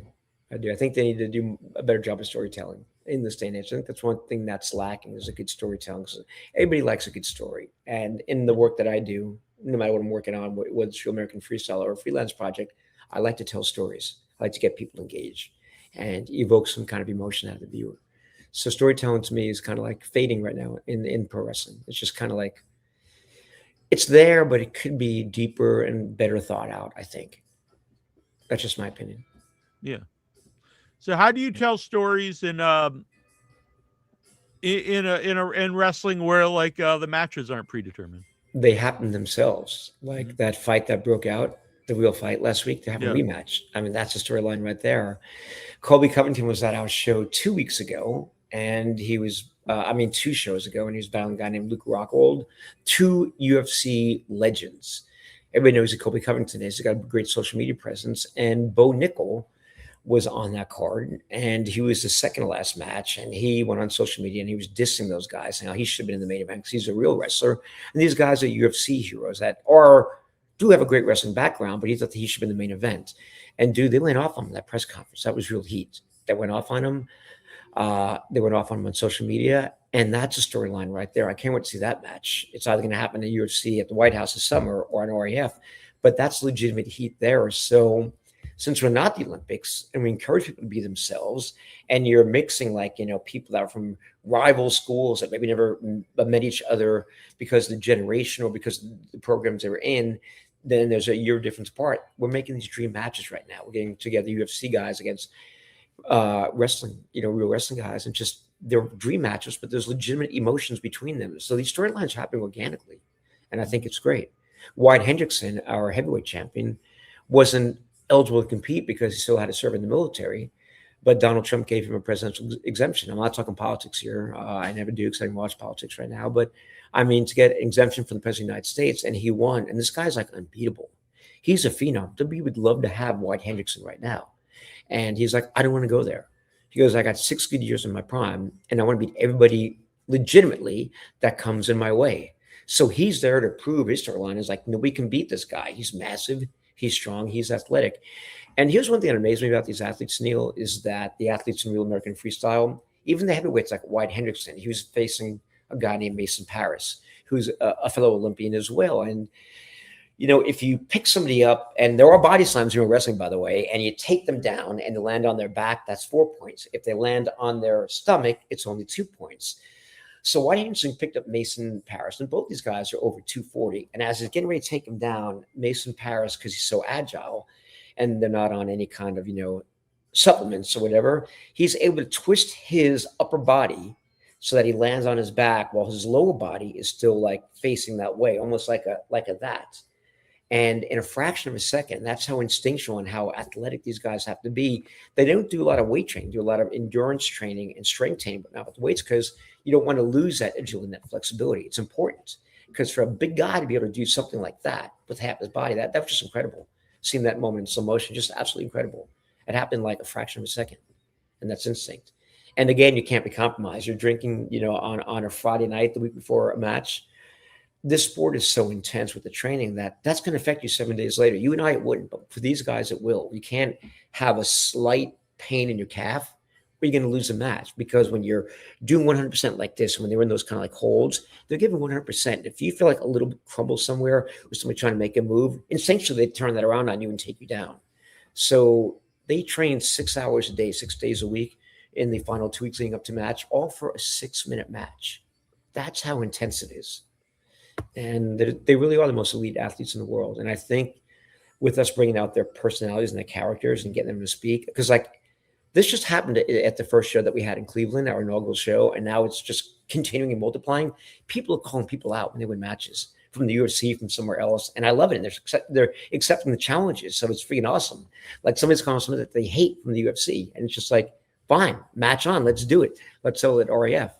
So again, the storylines are happening naturally, and we're getting these guys to be more characters. In the Olympics, you're taught to be stoic, walk right to the ring like that, straight face, shake hands, no emotion. We want to see emotion. We want to see the personalities. We don't want to fake it. If somebody doesn't have personality, then fine, just walk to the wrestling mat. But we want to see their emotions they have. And a lot of guys like Muggsy, like Giorgio, like there are a million people that have they exude that charisma, and now they finally feel unleashed and unchained that they can be their natural selves in this environment. Before the whistle blows. And whistle blows, it's all business. And again, you can gamble on this as of December. So think how much that's going to increase viewership now between that and it's going viral. This thing is the next UFC. It really is. Well, I'm actually excited to watch it. I really loved the early days of UFC where it was kind of like the Wild West. I watched that in Pride. It was. But to watch a wrestling match, the real American freestyle wrestling match, you have to learn the scoring system, and it'll take a little bit. Watch the match, understand that, because then when you'll see what's going on. And here's another thing I just figured out 3 days ago. I think it's another theory, but this one I think I'm spot on. Okay, why is a wrestling ring called the squared circle? It's called the squared circle for 50 years. It's a ring with four sides, like a boxing ring, right? So why is it called the squared circle? I don't know. I have no idea. But in RAF, and I wish I had a better piece of paper here, but there is, and I'll show it to you when I'm done. And this is part of the rules as well, too.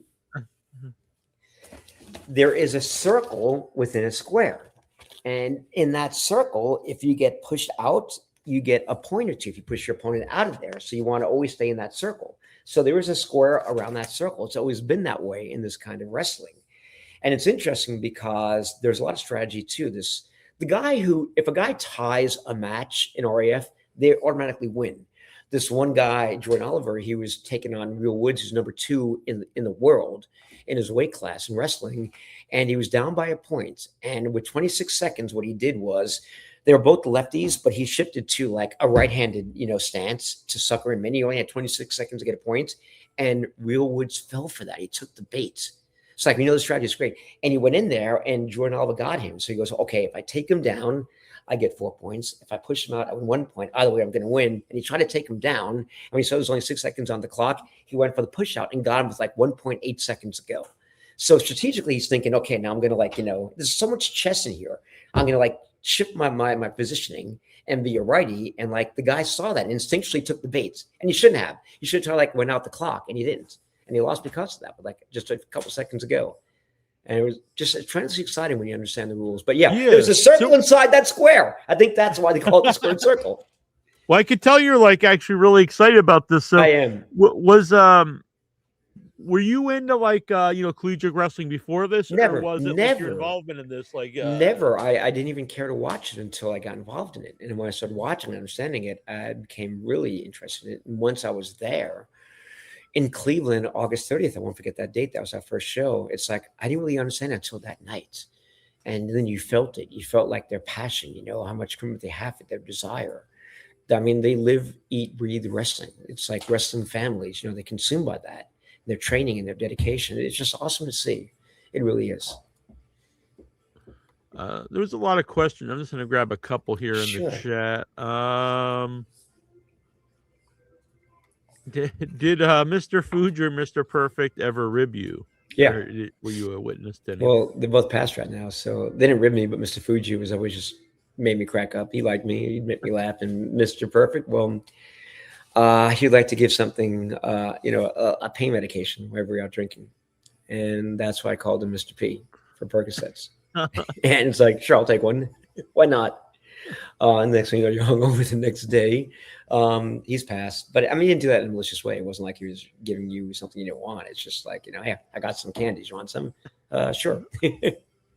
What are they? Percocets. Okay, that's why you called him Mr. P. But he was a great guy. I liked hanging out with Kurt Hennig. He was awesome. Yeah. Actually, and he wasn't dealing drugs. Hold on, I got to get the impression. He wasn't dealing drugs. He wasn't trying to get anybody in trouble. He just had fun. It's like if you had some whiskey. Hey, want a shot of whiskey? Sure, I'll take a shot of whiskey. It was in that kind of a mode. So I probably shouldn't have said that. But I did. I understood. But I understand. I was actually at Target today, and they had a new. It was pre Mr. Perfect. It was AWA champion wrestling. Kurt Hennig action figure, which I thought was pretty cool. Yeah. It's funny to me. I because sometimes I think people think they make these they don't make wrestling toys anymore for kids because they have like it's all like these classic figures from the 70s and 80s. They're all for people my age. Like, Why don't they make them anymore? Are they afraid the kids are gonna like chew on them or eat them or something and choke? I just don't think. I think kids are on the internet. They don't care about action figures. So Yeah, I think they I think you're right about that. That makes a good point. Yeah. Here's my dad's action figure. He liked Frank Sinatra, so there's Frank. Oh my God, that's really cool. Yeah.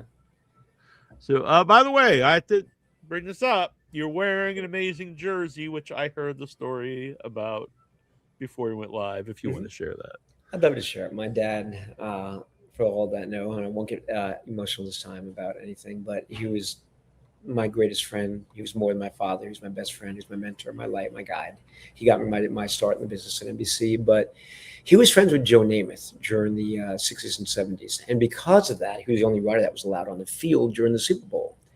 And there's one point in the third quarter when he was throwing a pass and he hit his finger on the shoulder pads of Mike Curtis, a linebacker of the Baltimore Colts.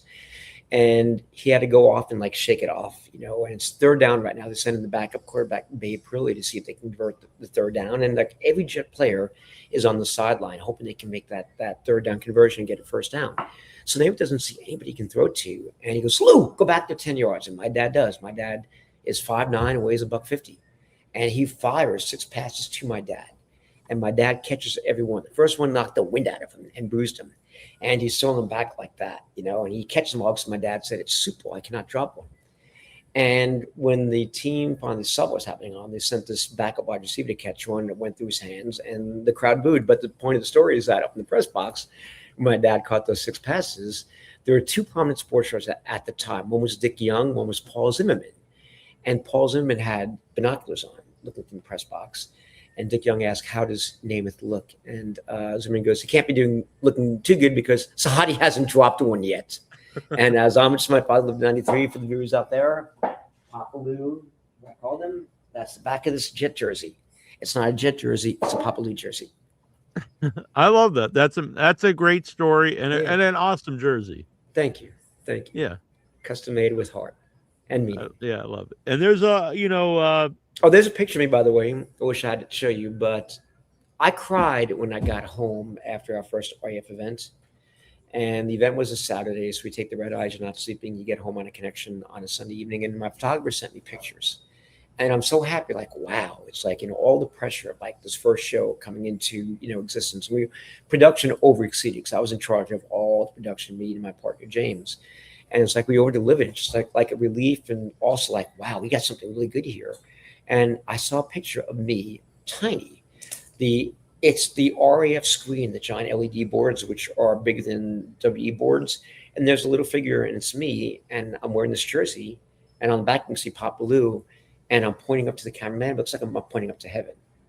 And I just broke down crying. So I'm like, Daddy, he always wanted to get back into real sports before he died. And I did get back into real sport, but, he couldn't live long enough. But I'm not going to cry now. I'm holding it back hard. But it's just like, that to me made me feel as though my father was there with us and my father was proud. Just seeing the symbolism in that Real American Freestyle, very first show. And this was taken the day before that. So I was wearing the Jet jersey and me pointing up to the heavens, like I'm asking for my father's help. There's so much symbolism in that photo. I'm going to have it like made a gigantic thing for the wall of my new house that I'm moving into. Just have that thing made. There's so much symbolism and love in there, and it's just awesome. Mm-hmm. Yeah, I love this.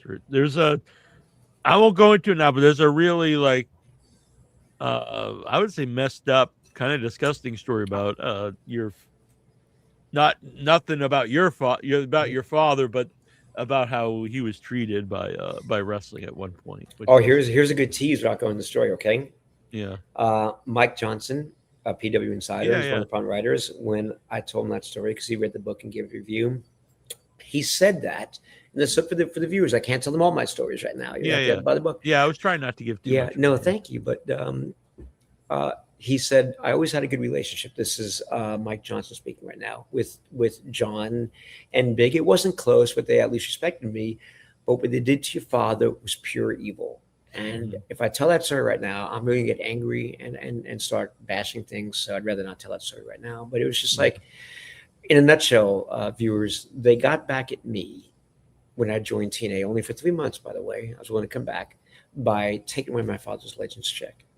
And I'll leave it at that. But that is like Sahadi 316. You fuck with my father, you're fucking with me. Yeah, and that was when it was at its highest, because that made me go back to TNA.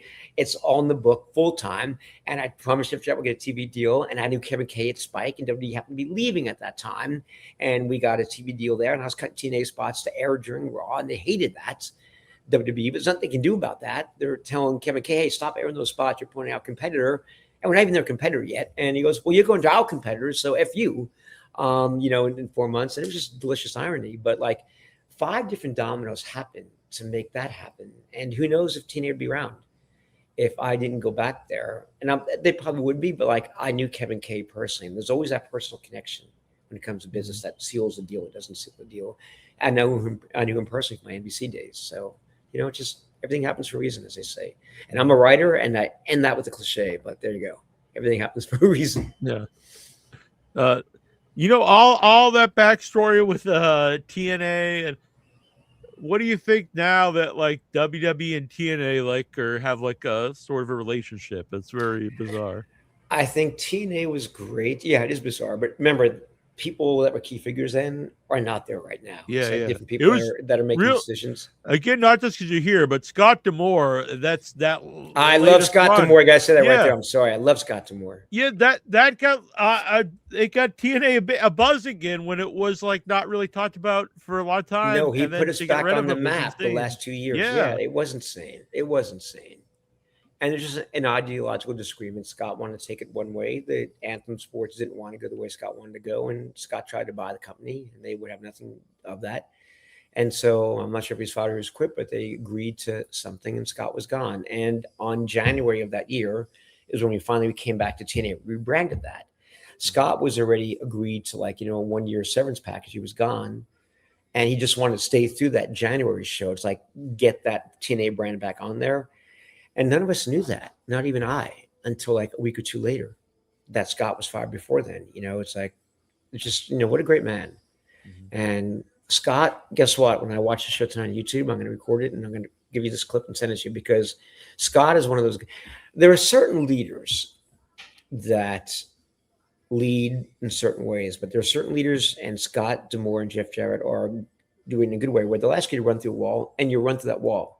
And then ask them, why do you want me to run through that wall later? And other leaders that, aren't good leaders, and they ask you to run through a wall, and you're going to say, why do you want me to run through that wall?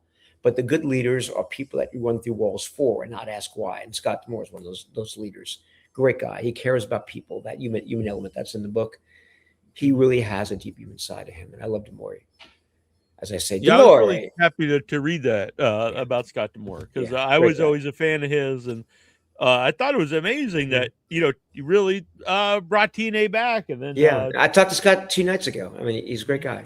We always stayed in touch. And it's sad because when Scott left, 1 week, people are texting me, and I keep in touch with him. And his inner circle, they just stopped texting Scott. I was the only one that still would text him at least once a week, usually 3 times a week for many, many months. And that just shows you the business, how ruthless it can be. It's like, okay, the boss is gone. We'll do 1 week of this and that. And then he's forgotten. I never forgot Scott. I've actually directed a couple of shows for Scott in the past year for Maple Leaf Wrestling, and it's great. Sweet. Scott's a great guy to work with. He really is. Yeah. He brings, he makes it such a relaxed environment during the day. He cuts jokes. He does funny things. He gets in the ring, but he's still serious. And when the show is on, he's deadlocked in, and he'll yell at me in the headsets as a director if I'm not getting the story the right way. But when the show's over, we're back to friends again. And I can take that from somebody who's a friend, because he's so into the business, and you don't take it like, hey, my friend's yelling at me, boss yelling at me. He's just passionate and wants to make sure I'm on the right page. That's all. And it's forgotten when the show is over. I mean, just a great guy to work for. I don't know if you can find anybody who'll say a bad thing about Scott D'Amore that ever worked for him. A lot of talent was upset and wanted to leave TNA when Scott was gone. Yeah, I remember. And a lot of talent did like the Motor City Machine Guns. Yeah. A lot of talent from TNA still goes to his shows in MLPW because of their loyalty to Scott. He's just a great guy. He really is. Yeah. Yeah, I honestly thought that showed a lot when people were wanting to leave because he was gone. I would say 80% of the roster wanted to leave. I would say that. See, there's I don't want to go over everything in the book just because I want people to read the book, but I really enjoyed it a lot. Thank you. And it's out today, so you can get it where. I'm sure you can get it wherever you get your books. Yeah, well, just Google that book, Backstage Pass, my name, and Amazon will pop up, and that's the easiest place to get it. But Neal, was And fun it's talking really to you cool tonight, because man. there's so many, decades of wrestling. How often is your stories show in on, there. Neal? How often you do the show? Every Tuesday. Every Tuesday? Yeah. Let's Sometimes say, I'll do let's it in a next month or month. so come back on again because All right. we only Yeah, touched that'd the be surface great. right now, and I can't believe it's been over an hour and a half. It feels like Yeah. it's been 30 minutes. I mean, there's so Yeah. much to talk about. I love your personality, Neal. You're just like, Well, again, one of the thank you. I guys. appreciate that. I love talking Like to you on too. guys' nights out, if you're married, I'm not, I'm divorced. Like, yeah, I'm gonna hang out with Neal. Boys' night out All or right. whatever. But no, Oh, I'd yeah. love to come back on. I Dude. can't It's really great. show you because I have it virtual here, but I actually have like a whole thing of notes that I took reading the book. Oh. So I could, pop up If you some didn't more get to stuff. them all, then book me Yeah, we'll do personally it. directly with me in a month or so. Whenever you want me back on, I'd love to do it because I Yeah, just like talking to people that are 100%. good That'd be people. great. Yeah, and you're a good person. I can tell that. You really are. All right. Very Yeah. cool. And where can people follow you, David, to see what you're up to? If You you can want to. follow me at Sahadi3 on Instagram. I'm not on Instagram that much except to promote things. I kind of like am in a social media sabbatical the last year and a half because of all the vitriol negativity that's out there. And people get so consumed by that. So I'm into real life right now for the moment. But you can find me there at Sahadi3 on Instagram and on Facebook. And the book you can just find at Amazon or just Google my name. You'll find it there. It came out today. Yeah, And literally. here's some really good news. It's just that for the last 3 days, it's been tracking. Yes, thank you. It was tracking in the top 20 4 days ago. It cracked the top 10. It was at number 10 for 3 straight days. Number 3 in Kindle, still right now as we speak. Number 2 in television production books. So it's like it reaches an algorithm with Amazon where you got so many sales that it spreads out then to other things besides wrestling. Right now, it's the number 1 wrestling book selling right now. It's not number 1 in wrestling, but at this moment, it's the number 1 selling wrestling book, in the 2 hours I've been speaking. Yeah. And that's pretty exciting, because I didn't do this with the money. I did for my father. He authored 31 books. I did 1. So, Papa, I did this for you. I dedicated it for you. And I didn't cry, thankfully. I usually do cry, but I made sure not to talk too much about my dad tonight because I'm going to make another one of these drinks that I used to have and not cry tonight. Celebrate. I cried last night when it became official. Very nice. All right. What's the drink, by the way? It's my father's drink. It's a fresh squeezed grapefruit juice and vodka. All right. My dad used to knock them off the tree in his backyard, the grapefruits, and like make them fresh squeeze. And I'm a beer drinker, but if my dad, I'll take the grapefruit and Grey Goose, anytime. All right. Sounds good. All right. Let's do this again in a month. Absolutely. It was great talking with you. Yeah. Find me. Give me my contact or send me your email or do you have any of my contact information? I can tell Emily, the publicist, that arranges to get you that. And if you want to get directly in touch with me. All right. I'd love to come back on again and talk about anything. It's just, I love talking with you. I do. All right. Yeah. That sounds good. Yeah. Thank you, man. Yeah. Thank you for having me on. I appreciate that. Yeah. Thank you for doing this, honestly. Oh, I'll do it anytime, man. I'd love to do it again. Please have me back on. I'm begging. Yeah. You don't even talk about the book. We'll just tell stories. We'll do an entire hour like Freddie Blassie, okay? Or something. All right. Yeah. We can talk horror movies too if you want. That too. Yeah. I'd love to. Yeah. I'd love to. Yeah. All right. That sounds good. Hey, let's have a show where we compare the 2 genres. How about that? Horror movies and wrestling. Yeah, I actually do a whole other horror movie podcast on Thursday. Oh, that's awesome, dude. Good for you. Yeah. Good for you. I like that. I like that idea though to compare because I know I think it was Kevin Nash had talked about it was a big guy just talked about like I think like kind of watching like Frankenstein Monster and how to like move and like or maybe Jason like because Kevin Nash like I don't want to say he's slow, but he moved in a deliberate way, and he got that from like watching horror movies. I thought that was interesting. Well, just give me a week notice if we're going to do that crossover, so I can study so horror movies and find my and be prepared for that. Okay, that could be fun. That really could. Who didn't think of me in a horror movie? To be continued at another podcast. Yeah. Who would he be in a horror movie? Yeah, I'd see we can have fun with this. Be great. Yeah. This is a good. Any plans for Audible release? I think they're doing that on their own. Simon & Schuster. I think they are. ECW Press is a publisher, but Simon & Schuster is. Yeah, I think they put out almost all their movies, all their books on Audible. After it's a little bit after the. Yeah, but it's been in the top 5 on Kindle for 4 straight days, and I'm just so enthusiastic about that. Sweet. That's really great. Yeah. All right. Awesome. Yep. I'll talk to you soon. Is this how you end the show, Neal? Is there any like great? No, I'm probably closing or. I'm probably gonna take some video calls from the Headyverse out there if they want to I talk to love it. about wrestling, and then we'll wrap it up. Well, guess what? Get some questions for me next time I come back on, okay? From All right, people, sounds and good. then you can ask me all the questions, and don't tell me what they are. I like being natural and being surprised and being All right. spontaneous and organic. Okay. Sounds good. Nasty Neal, man, you're not nasty at all, but you can be. I tell if somebody ever messed with your father or your loved one. I like nice Neal until like that nasty side comes out of him, and when it does, I want you by my side in the bar. Okay, Neal. All right, Dastardly Dave. Okay, I love that too. You take care, my friend. Thank you. This is fun. We'll do it again. Yeah, this was awesome. Honestly, awesome. Bye. See ya. Take care. All right, David Sahadi, that was awesome. Great. This will go up on. Well, I was just saying to go up on the bookshelf, but yeah, it'll go up on the bookshelf. But I also have a gift here that I'm gonna open in a second that someone sent me for my birthday. But Backstage Pass, Tales from Beyond the Squared Circle, David Sahadi. And I'll send the link out here momentarily.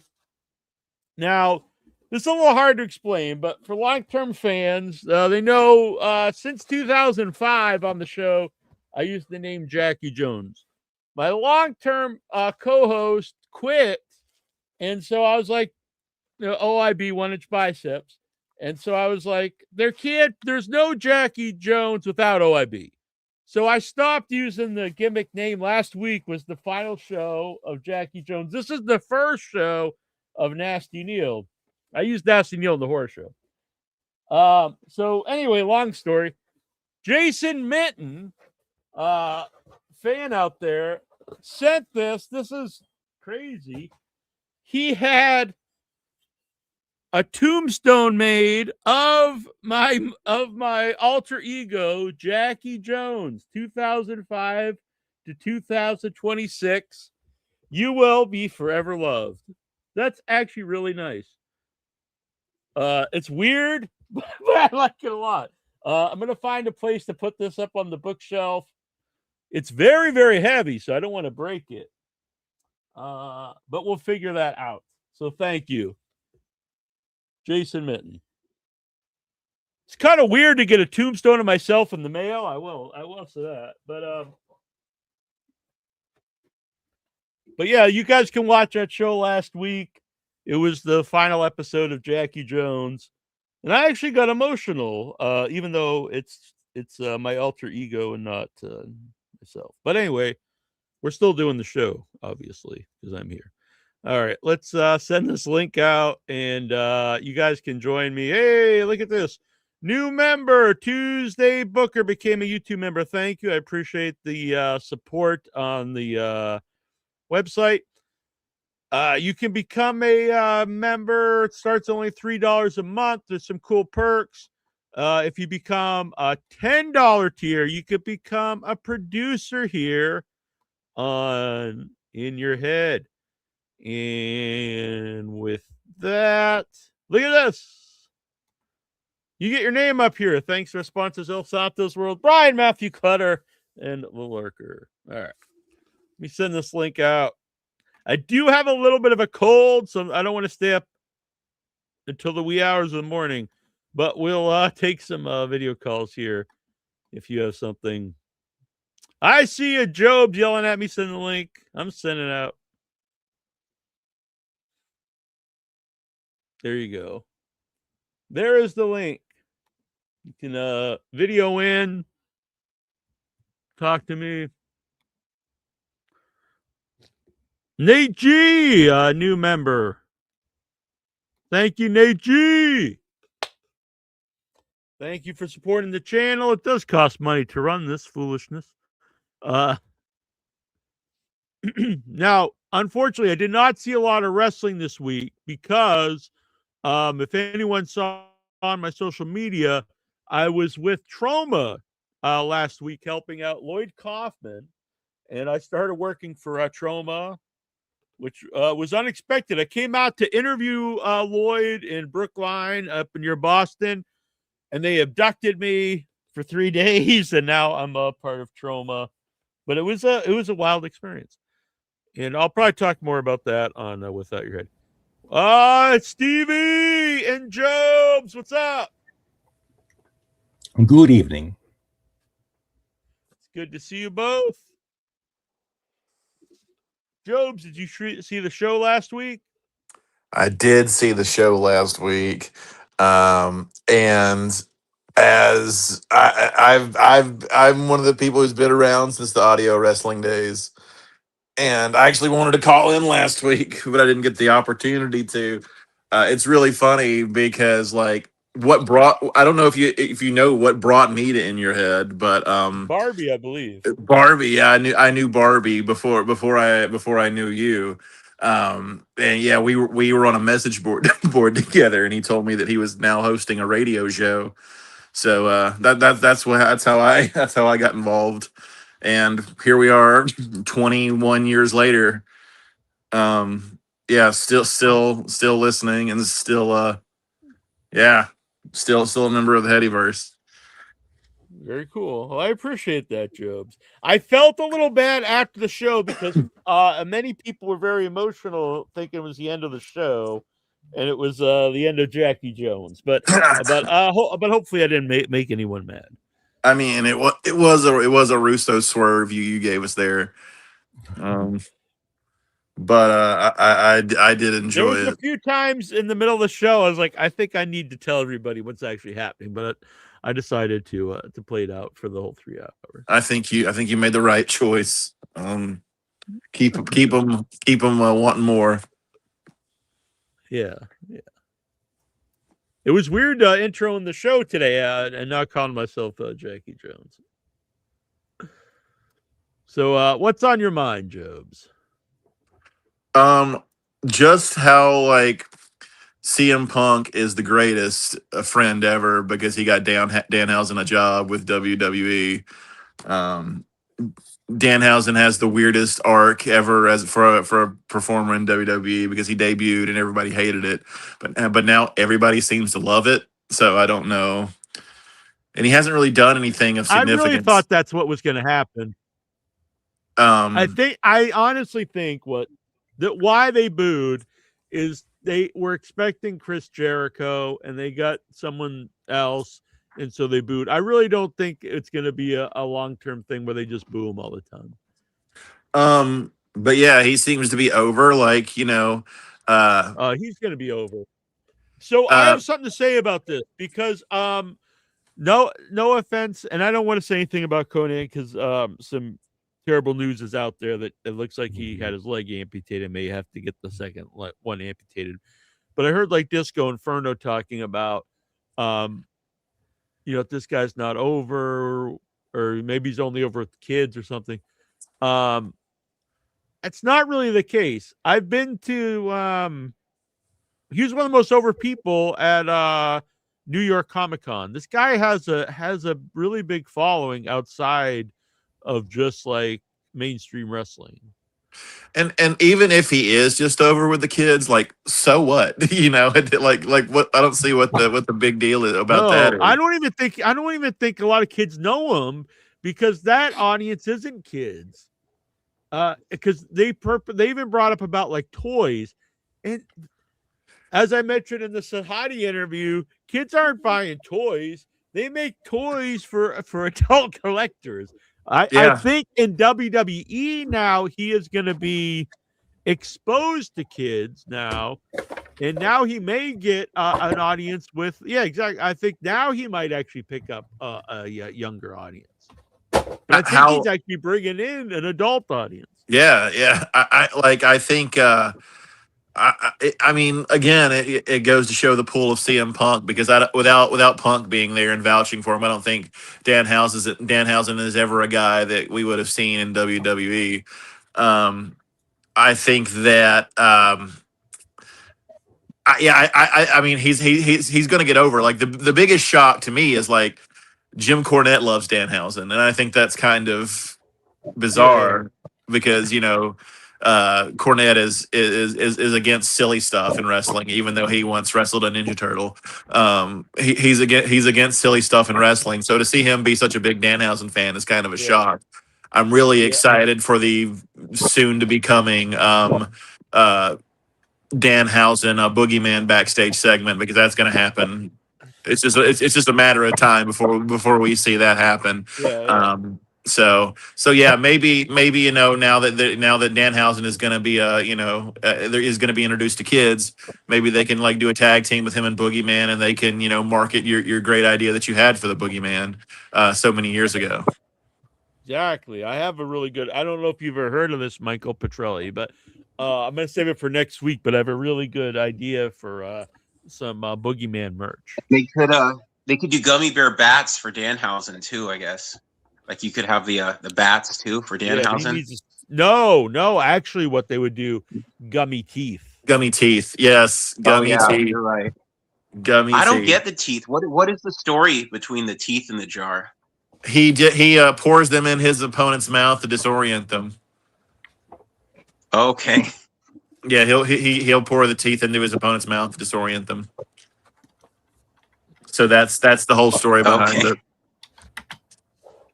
But yeah, if you ever need a job, be friends with CM Punk because he'll get you hired.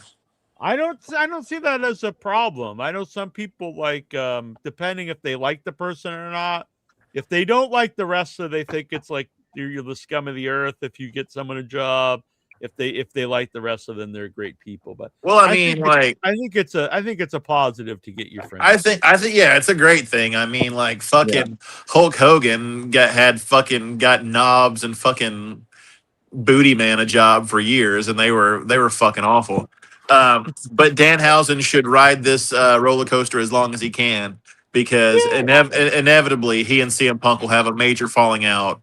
And CM Punk will trash him publicly. So that will happen in a couple years. So just enjoy it while you can, Danhausen. Very good, very evil. Now Danhausen. Now I'm going to be honest. I think Danhausen is a shitty wrestler. I don't because sometimes people compare him to Orange Cassidy, and there is a compare. The comparison is they both actually have fans, and they bring people into wrestling.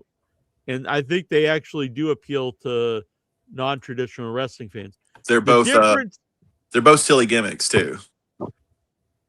Yes, but one is purely a gimmick, where the other guy is a really good wrestler too. Yeah, I think I think that like the matches that I agree with you. I don't think he's a very good wrestler. And I think that like the good thing about Orange Cassidy matches is like he'll do his shtick, but then like at the drop of a hat he can turn it on and start doing and his stuff is not so when he does the weak kicks and stuff, they don't sell that. It's like a mind game. It's pissing the person off. But like I don't think stuff. He's just not a good wrestler. I don't think the Danhausen character really lends itself to that style though. It doesn't. But the point, I don't think he doesn't need to be a wrestler. Honestly, no, really I mean like to be a character. I mean he debuted and he's had two vignettes backstage skits and like he's fucking over. So like meet Jack Nasty Neal, everybody. Hi. So I don't think he necessarily. Yeah, I mean, stick him in like just have him curse people. I think that's great. Yeah, he's the new R-Truth. I'm doing good and everything. But then again, R-Truth is also a really good wrestler. So it's yeah. They never give him the chance. I found this again. I had lost it for a while, but I found my Matt Cardona pizza cutter. Pizza cutter, that's nice. I like Matt Cardona. I met him. What a fucking mark Matt Cardona is. Like I'm glad AEW passed on him. I was never biggest. He's easily back in WWE now. Yeah, easily the biggest indie wrestler in the world, and like he goes back to WWE to be a mid carder. Like his wife is more over than his wife is way. I got something to say about Rusev, and I always thought Rusev was great, overlooked, not used right. I think it's his own. He's the reason for all that. He's in AEW. They're really pushing the dude. The best man. And after that, they pushed him great, honestly. But he wouldn't lose. He wouldn't get thrown out of battle royals. He just wants to go back to WWE. Now what are you doing, Rusev? Now you're like the biggest bum on the show. you get squashed in like 25 seconds. Yeah, he looked like a total bitch on Raw.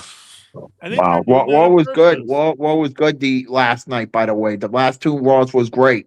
Let's not get ahead of ourselves. I think we'll learn all about it here in just a moment. Yeah, I'm watching NXT now. Hell yeah! Oh, TNA's gotten better. TNA's gotten better. Might have been tonight. I might have missed it. NXT's coming to Plymouth Memorial Hall. I know. That's what the old Raw went. In '94.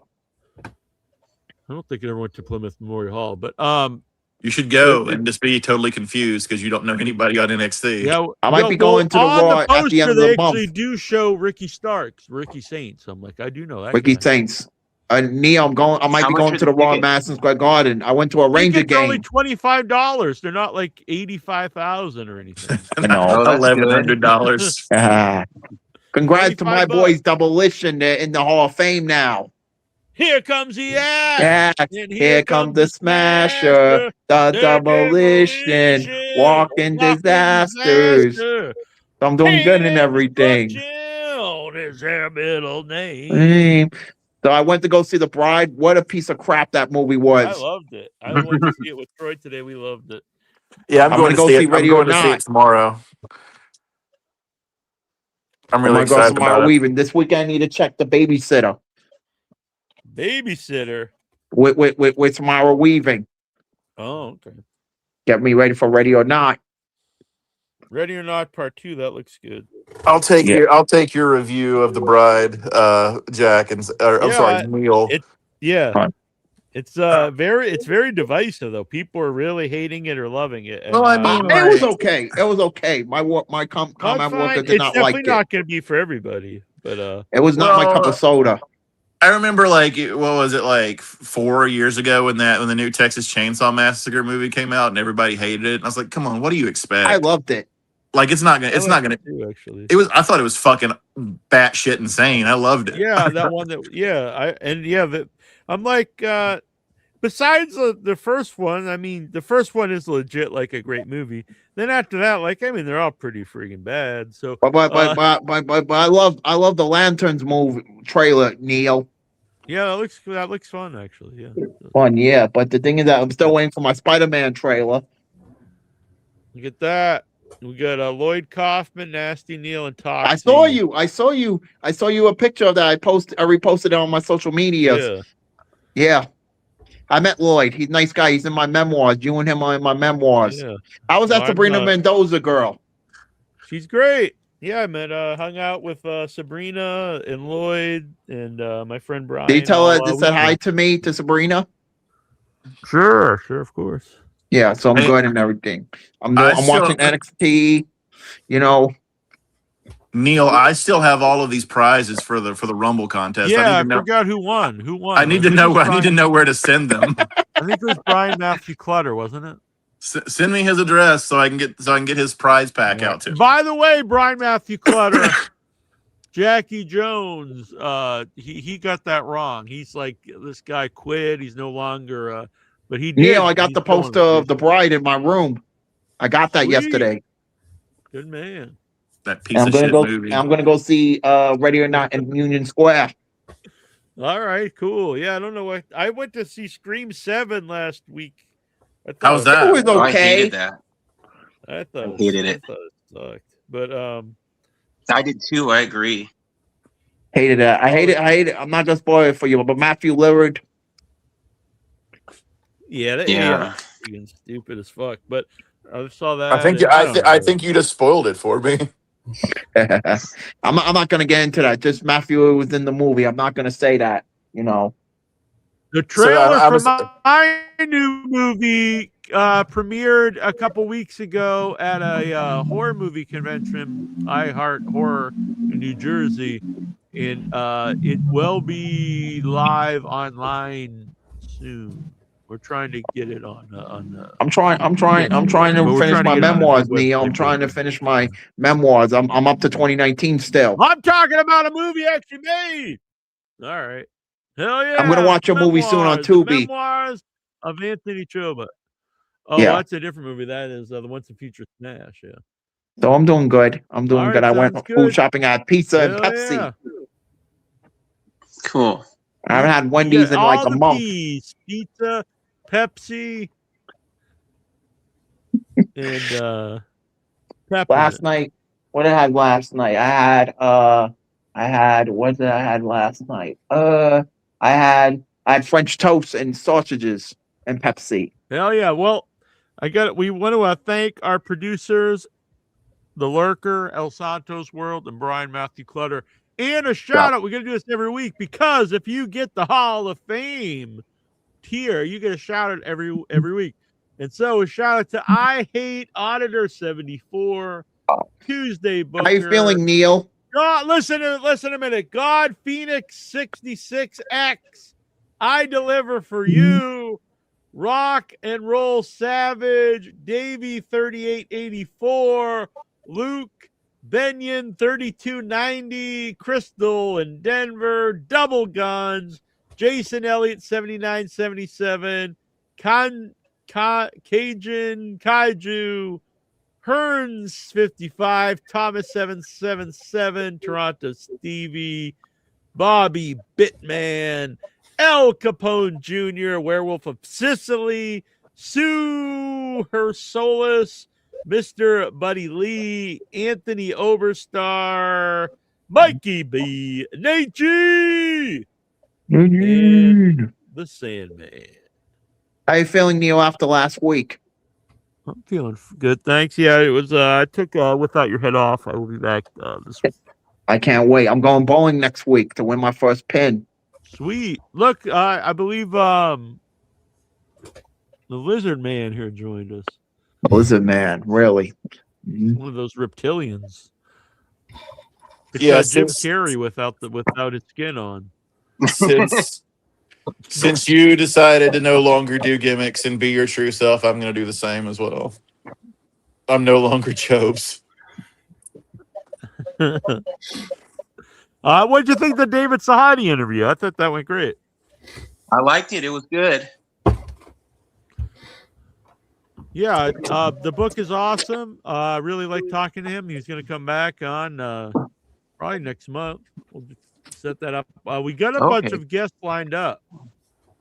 That's exciting. Getting back to your roots. Yeah, so Bob Cook, the Power of the Punch, Bob Cook, boom, will be on the show. Ahmed Johnson. Cool. Bushwhacker Luke is returning. Nice. Good guests. Some good guests lined up. Bushwhacker Luke. And an exclusive here to In Your Head, Nitron. Woman's Bodyguard, the short-lived Nitron, who also wrestled as Big Sky, who was Vinny Vegas' tag team partner briefly, will be on the show. I don't think he's ever done a wrestling shoot interview before. That's cool. An exclusive. Another first for In Your Head. Also known as Tyler Main. He also played Michael Myers in the Rob Zombie's Halloween film. Sabretooth. The first Sabretooth X-Men movie. So but the first time he'll be doing a pro wrestling shoot interview. And a person I talked to last week, which was very cool. I asked him about coming on a few years ago, and I got back in touch with him. He called me up, and we had a big long phone call, and that is Johnny Rods.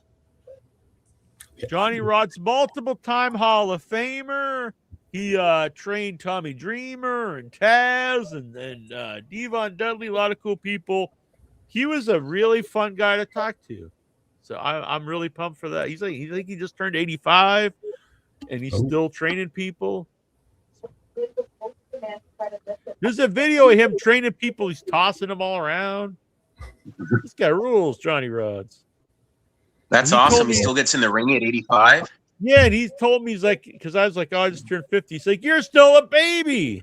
I was like, all right, Johnny Rods. I kind of want to make Johnny Rods a regular. I think he's going to be a great storyteller in the show. It's going to be Johnny Rods, the unpredictable Johnny Rods.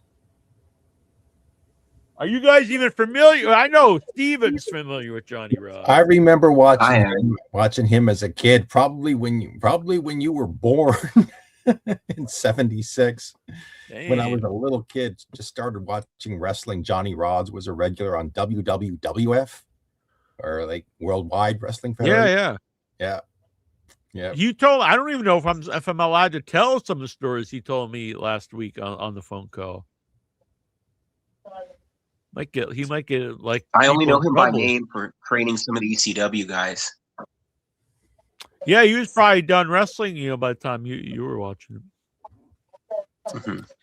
Yeah, he was in the twilight of his wrestling career, when I started watching. But anyway, I'm really excited. I like these guys been around a long time. Got a lot of stories. It's gonna be good. Should be awesome, yeah. Yeah. What's on your mind, Mr. Lexar?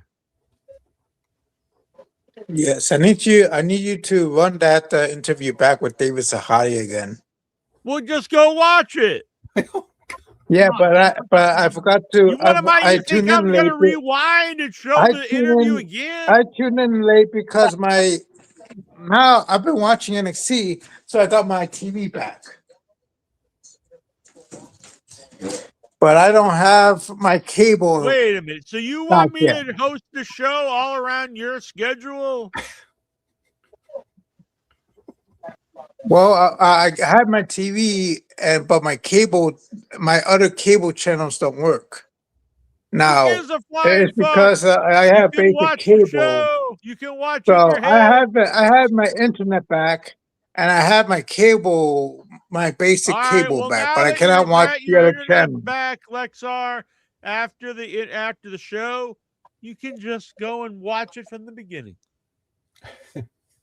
You think I'm gonna replay the interview right now? An hour and 36-minute interview. Have him back as a guest very, very soon, like in a couple months. So he's gonna come back on next month. We already established this. I'll be ready for it. Coming back on next month. If you have TV, I don't know what the hell. What are you even talking about? You have TV, so you couldn't watch the show? I've been watching NXT. I've been missing NXT for the last couple of weeks. My cable got cut off in the beginning of the year. Of course you don't.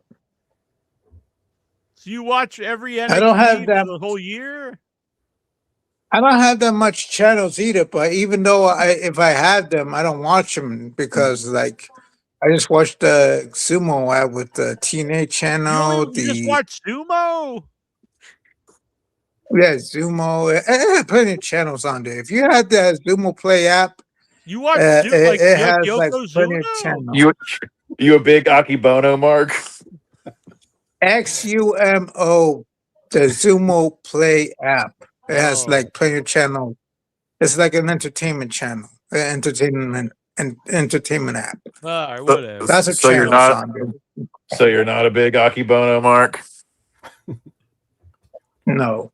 I think they show Akibono matches in one of the wrestling channels there. There's plenty of sports, entertainment there. There are Wendy Williams, the Real Housewives of New York, Atlanta, New Jersey. On there.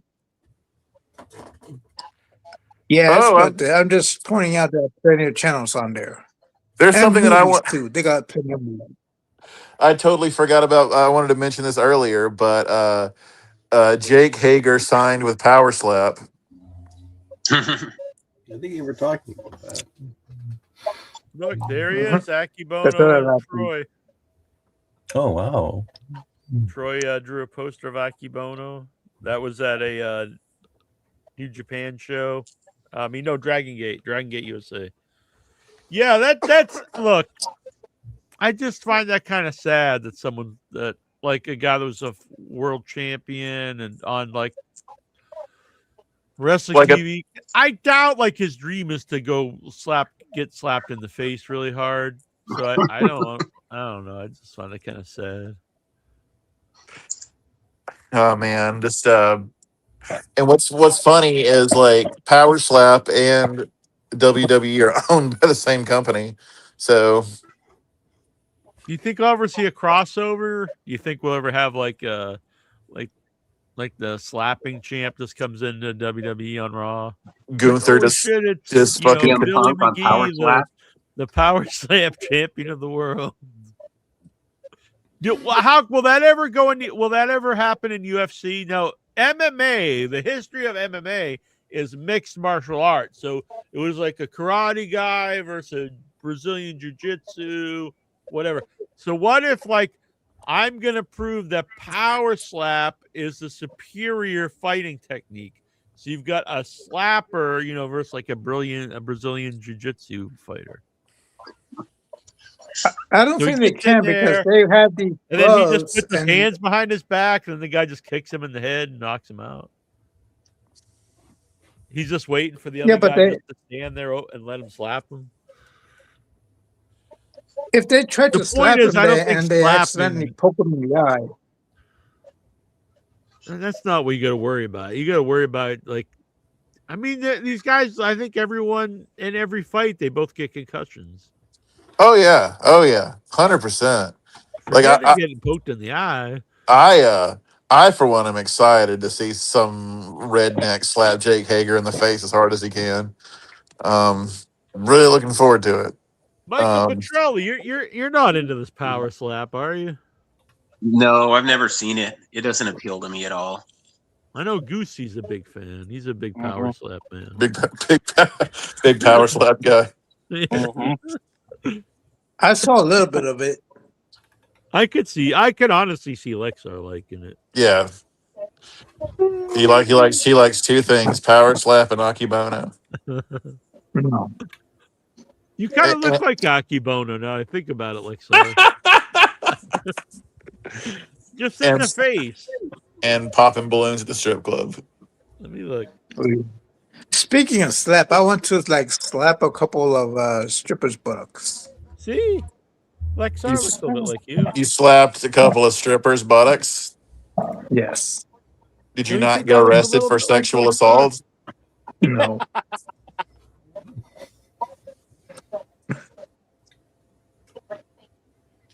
How do you get away with slapping the strippers on the ass? You don't. You don't get away with it. No. So did you get beat up or what? So the bouncer comes and just kicks the shit out of you? Is that what? No. Fucking throws you out of the house like Uncle Phil?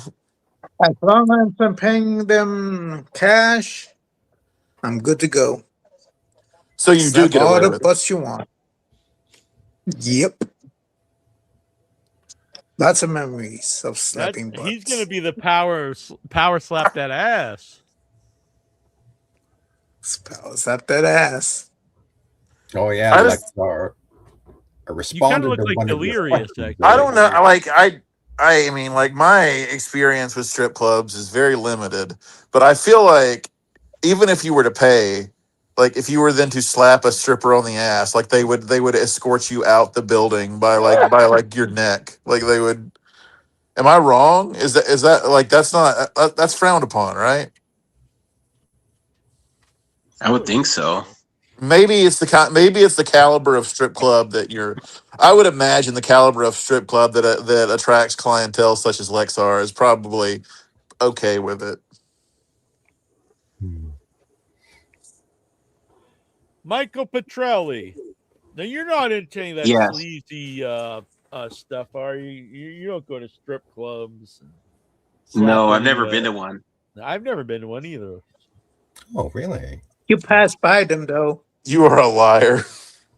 I've honestly never been to one. Well, I've never been to one in this country. Damn, you've been in Thailand or something? No, Paris, France. Went to a strip club there. Was it super fancy? No, it was super dark.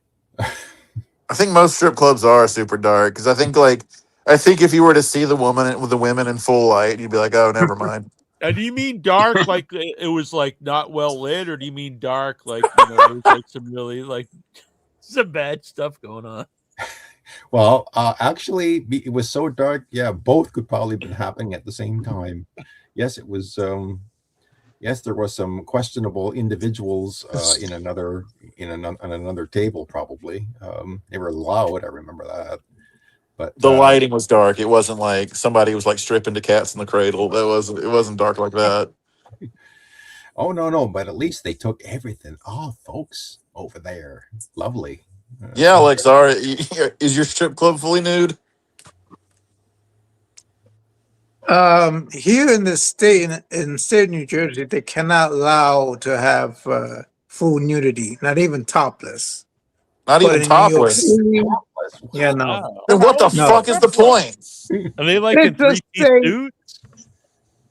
No, they're just like a bikini, It's like goddamn Riyadh over there. They're fucking dancing around in turtlenecks. Mm-mm. No, it's just like kind of like bathing suit, G-strings, lingerie. Well, then, like, They like if you're not seeing like areola, then what's the point? Yeah, you're missing out, Lex. They do like they do show like a bit of boob or show that a vagina, just like the like that. No, and- wait a minute. Well, when Like, you're so doing they that- when can't you're be doing that- topless, but they're showing vagina. When you're doing a lap dance in a private room, they do that in a private room, but they don't take off their full tops off. They show puss in Completely. a private room. but no, In but New York they City, gotta keep their tops on. in New York City, they do dance topless, but that's it. They can't go full nude. Although I think one club does. Do get full you nude, ever but- go topless, Lexar, when you're there? Do you ever just rip your shirt off? No, you get thrown out. Now, Well, he already probably pulls his penis. if you took off your shirt off at the strip club, that's when they'll throw you out. That's when the bouncers like. That's use when they some draw the physical force line. to, throw you Like out. you can harass the dancers all you want, but if you take your shirt off, you gotta go. You're gonna commit felony crimes, but You gotta go. You can commit mild sexual assault, but if you take your shirt off, you gotta leave. If you harass them like if you tell harass them like them. go fuck off all or you- something like that, that's You're when like they'll throw you smacking. off. What do you consider Smacking harassment, the ass Lexar? or Because you're slapping. That's harassment. probably touching their breast or touching their butt without You permission. said you did that. You said you slept. You said you slept. Is this going to be like the whole Yeah, drink? but minimum thing? but after I talk to him and tip him a little bit, then I'll be fine. Okay, like it's okay if you can assault them if you get to know them first. That's the rules. this is the greatest episode of YH. Yep. Yeah, It's a new era, like the Triple H era of WWE. It's the Neal era. It is. So This is the let's This bring is the out- new era and the final era. Now that could mean months, could be years, could be decades, but this is the final incarnation of In Your Head. Now it's since the you're new era. going back. Oh, Since you're He's going to not join back. replied to me ever since he quit. I don't know. So I say I guess not. I He'll never come thought he would be that mad. Of all the things that's ever happened, He'll come he around. he rage quit over an AI video. And then So just never- I'm not on social media anymore, so I don't know what happened. No, he blocked me too. He'll be back. He'll be back. I'll sweet talk him. I'll get Didn't him he? back. Didn't he block you though on Facebook? He unblocked me, but You should but he's not- you should he's not- you should show up to his house and hold a boombox over your head Yeah, head over to West Virginia. and play the Friday Night That Fever was so- theme. Look, so I've always talked about this. There's no rom-com like conventions. There's horror movie conventions all the time, and if there was a rom-com convention, I just assumed everyone that's cosplaying would just have the boombox over their head. Because what Yeah. else would you dress as? You could Maybe do like someone could be from like- the Breakfast Club, maybe. You could do like the fake orgasm scene from When Harry Met Sally. That's what I was thinking too. Yeah. Yeah, but can you just walk around doing that like in a convention? Be fun. Pretending to have an orgasm. You just be. They'd be. Wait, are you doing? Is that your Lexar impression? That's a good one. I don't know who else. I don't know what other like memorable. Yeah, not very many to do. I don't think. I didn't think of When Harry Met Sally though. I guess that's I'll have what she's having. Yeah, Sleepless in Seattle. Yeah, you could just dress up like Billy Crystal from When Harry Met Sally. Have fun storming the castle. That's a completely different movie. Lexar, What's your favorite rom-com? Yeah, I'm not really a rom-com guy. Mine is Made in Manhattan 2, Full Blown Maids. It's probably my like. That should have gotten a better laugh, guys. Come on, that should have gotten a better laugh. That was a good probably joke. my least like go-to genre. I would say is rom-coms. Shaun of the Dead is my favorite. Is my favorite romantic comedy. What's the John Cusack movie where he owns like a record store? High Fidelity.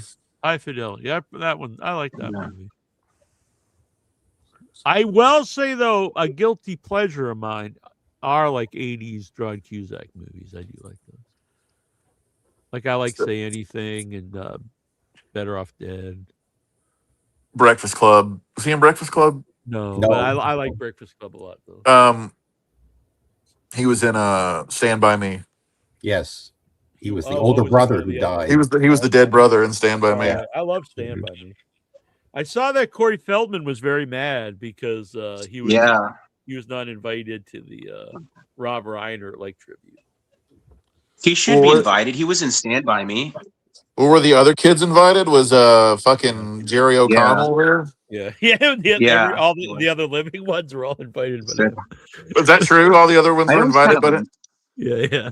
Oh, that sucks. I know it's kind of crazy now, but he was in it. He should be invited. It's not like he's going to go out of his when mind. When I first heard it, I was like, well, they can't invite everybody that's ever been in a Rob Reiner movie, but they literally invited the two surviving, the three remaining. The four main kids. One of them has passed away. If you invite one of them, it's one thing, but if you invite two of them, you have to invite the other guy. You can't be like. Because then you're only not inviting one at that point. Yeah. Well, the other two are a lot less problematic than Corey Feldman. But I don't mean like. I get it.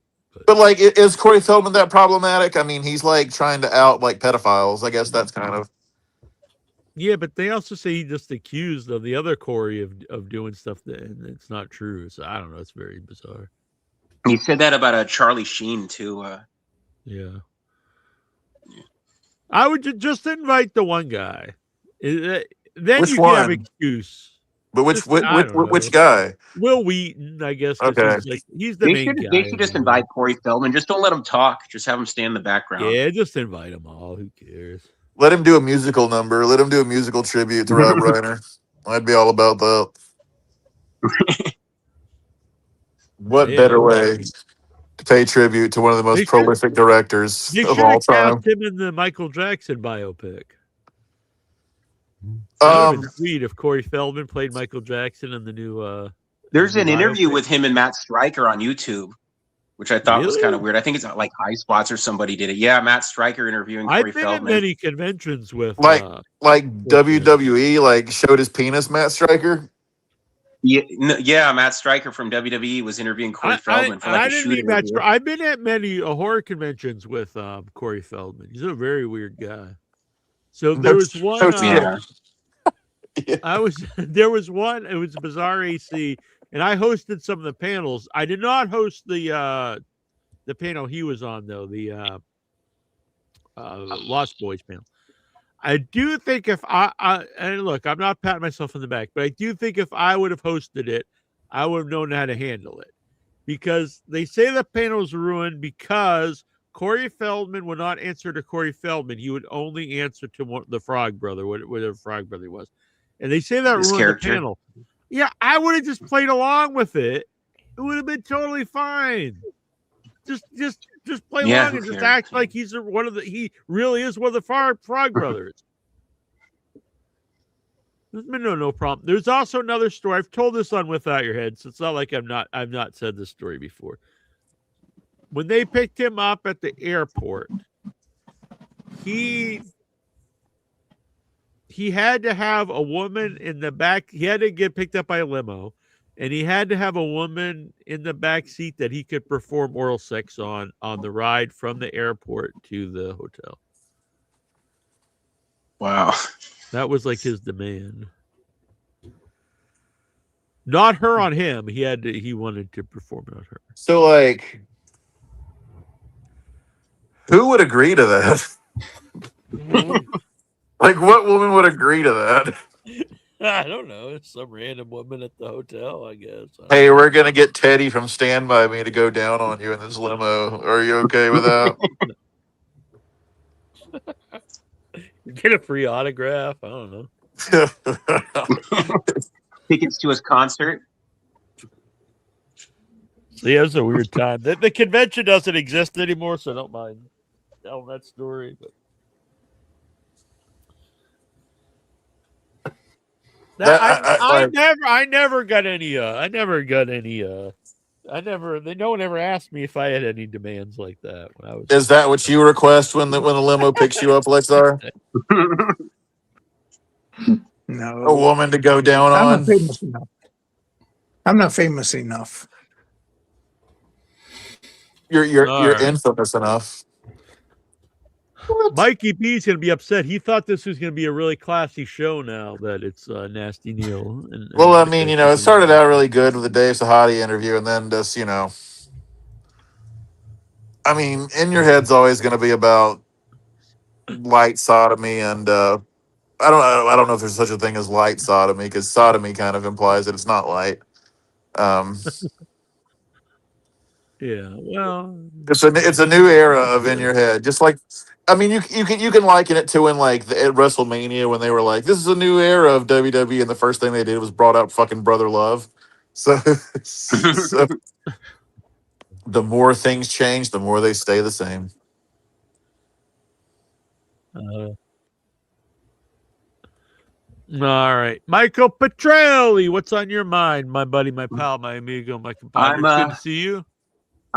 Thank you. I'm going to the AEW pay-per-view in LA this weekend. I think that should be good. I'm looking forward to the death match between MJF and Hangman Page.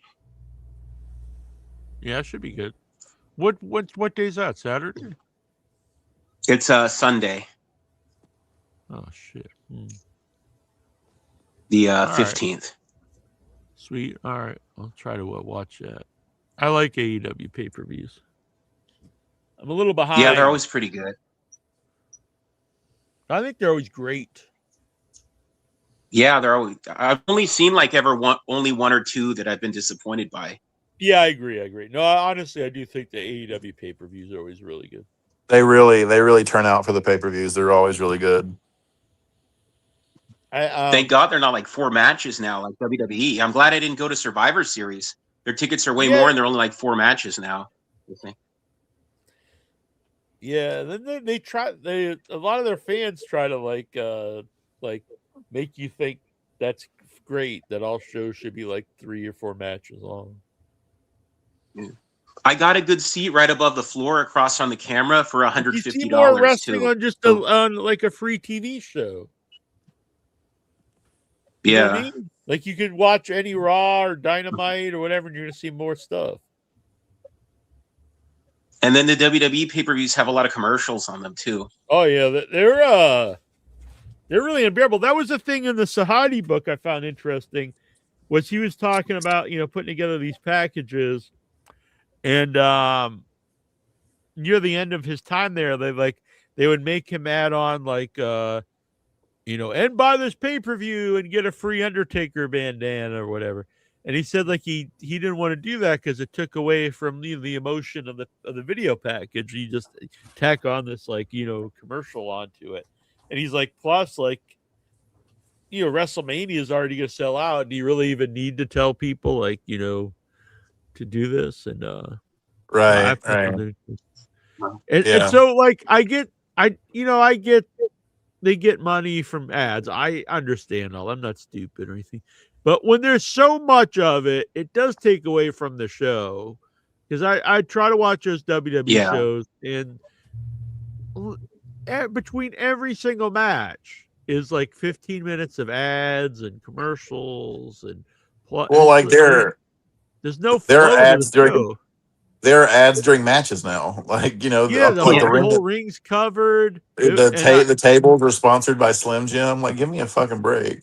Yeah, like the commentators have lines too during the match to plug when the wrestlers are coming to the ring, they're like, and this guy's coming just like Skittles, pop. Well, like Bray Wyatt's last match in WWE was sponsored by Mountain Dew. So like, I'm waiting. I honestly think at some point they're gonna start, like, some of the moves will be sponsored by something. Like, there it is, the RKO sponsored by the Whopper or something. Sponsored by Arby's. We have the meats.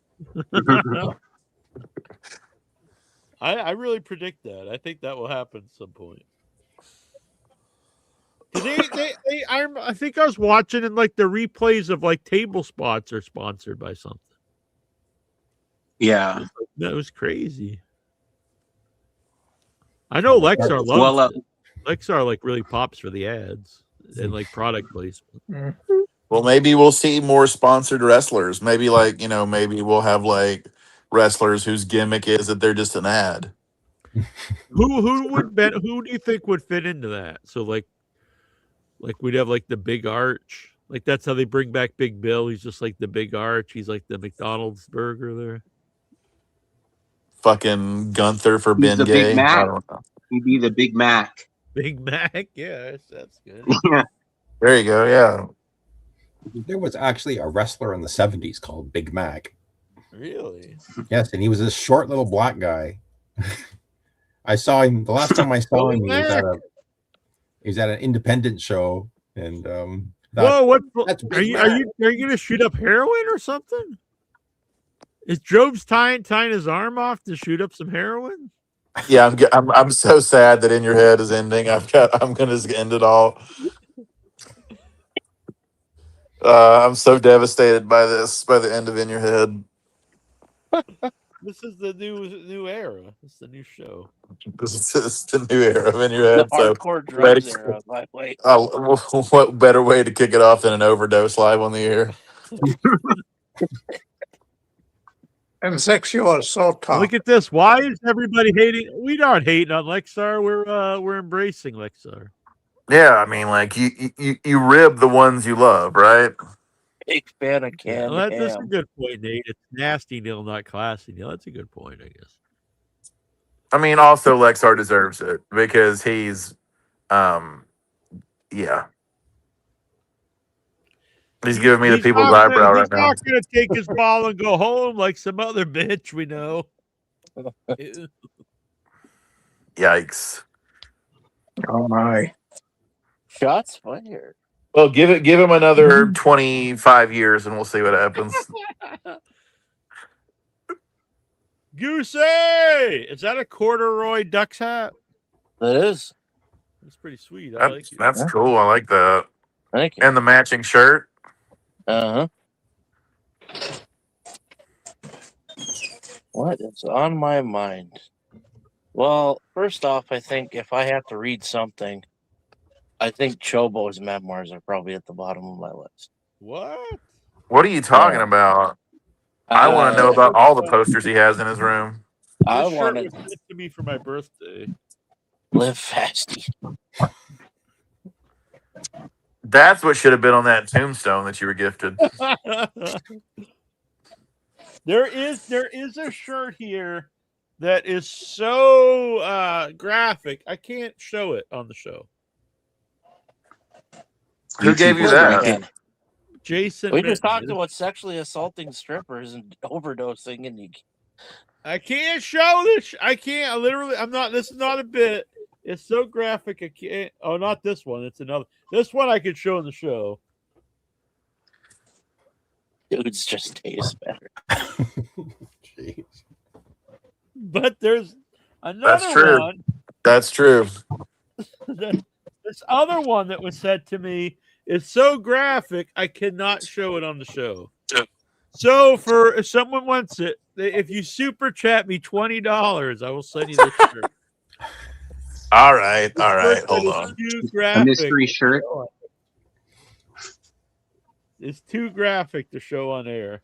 Jobs, you super chat him. Super chat? What the hell? Super Could you chat him describe it? $20 yeah. And then you show it on the air next week. He'll show up wearing it next week.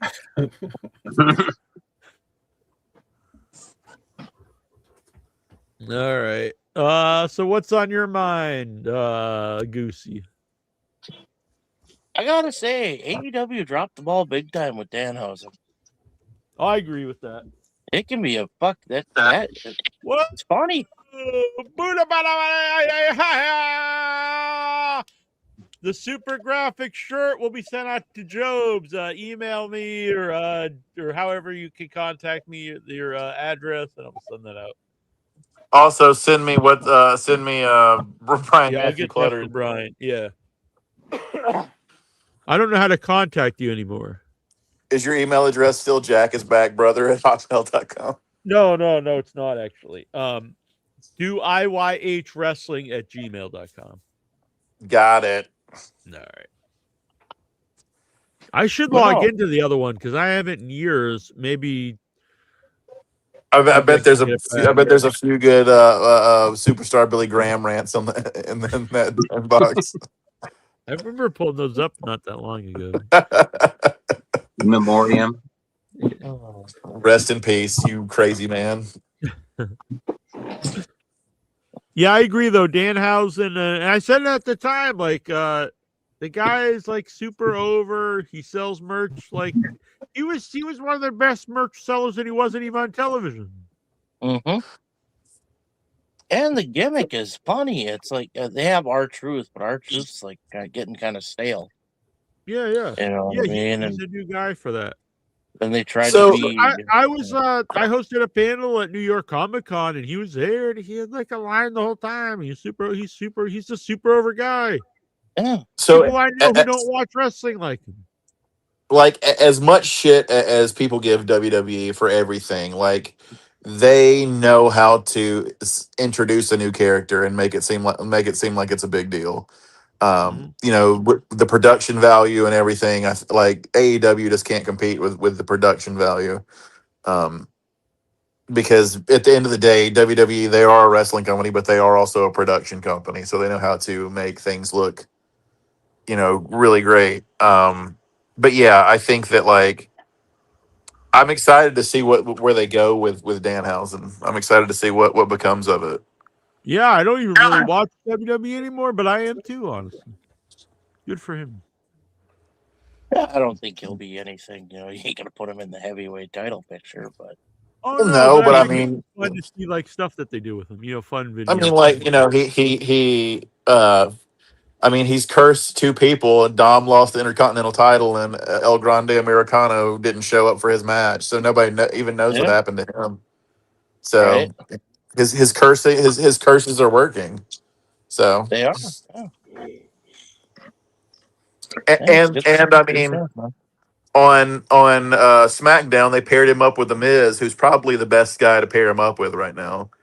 Yeah, there's that. Mm-hmm. I think that The Miz and Danhausen will be very entertaining together.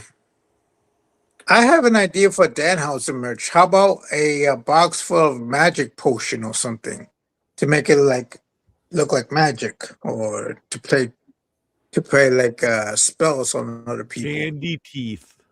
A magic potion. Candy teeth.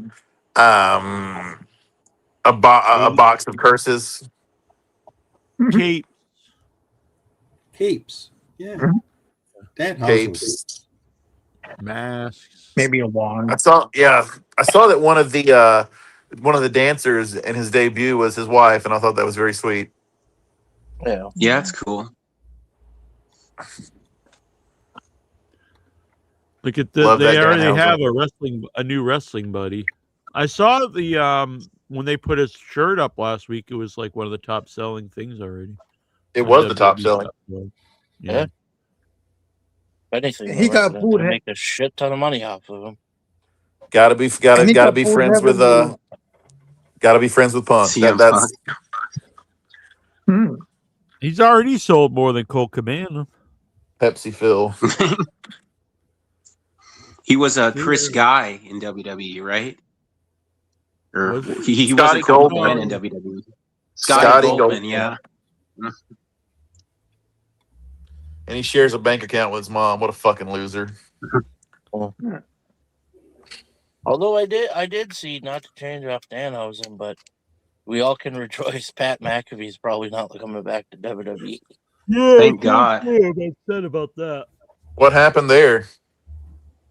He said on his podcast that the business has just passed me by. Which means he'll be back in 2 weeks. Yeah, Has he only been in the business like 2 years? I heard he makes like $3 million a year on his ESPN show, so I don't know why he'd want to do Raw.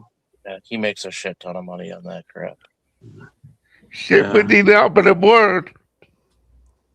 You ever go to any of you guys go to watch Maple Leaf Wrestling? I'm interested in watching that. The Scott D'Amore wrestling. I've never seen it. I'm an original Maple Leaf Wrestling watcher from the 1970s. Very first wrestling show I ever watched. I didn't know Scott D'Amore was promoting back then. We got the Maple Leaf Wrestling historian on the phone here. I hear AEWs are forbidden to perform for Maple Leaf Wrestling because he has contracted with TNA and some WWE wrestlers on there. Damn, yep. So any AEW wrestler that want to perform for Maple Leaf Wrestling, so I mentioned this on the show, but when I was a kid, whenever they would have matches from the Maple Leaf Gardens, I used to think they were saying it was the Make Believe Gardens, and I used to think it was a fake Boston Gardens. That's a way better name. Yeah, here we are at the Make Believe Gardens. I legit thought that's what they're saying. I would go to a show at the Make Believe Gardens. Back on Primetime Wrestling. You know, by the way, Booker T, he's like losing at him and Bully. They're all losing their mind that Booker T was voted the worst commentator, in the Observer Awards. Now, first of all, they should not even bring attention to it. That kind of makes them a mark to even care about it.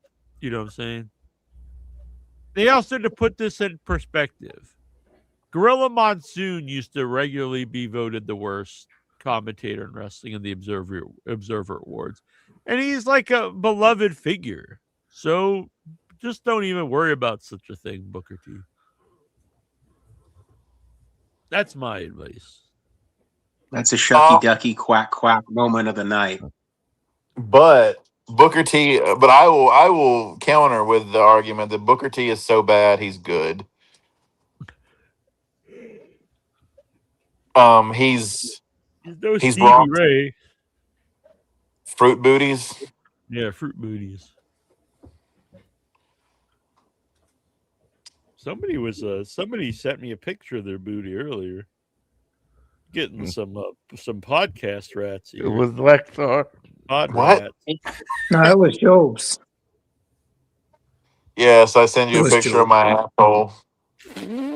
No, there wasn't hole. It was just it was like a booty. Maybe it was Jason Mitten because he said. Maybe it was Jason Mitten because he sent you that plastic belly button. It was a woman. It was a female. It was Crystal and Denver? Geraldine. They sent me a topless photo before that. Miss Destiny. FUDA. Wildcat woman. But I don't reply. All the police are coming to get you, Lexar. In modern day, you can get in trouble if you reply. So I don't reply. Police are coming to get Lexar. Anime Angel. Mrs. Big Red Machine. It's Lexar's mom. Julia. I'm just naming every woman that has been scared off by the Headyverse.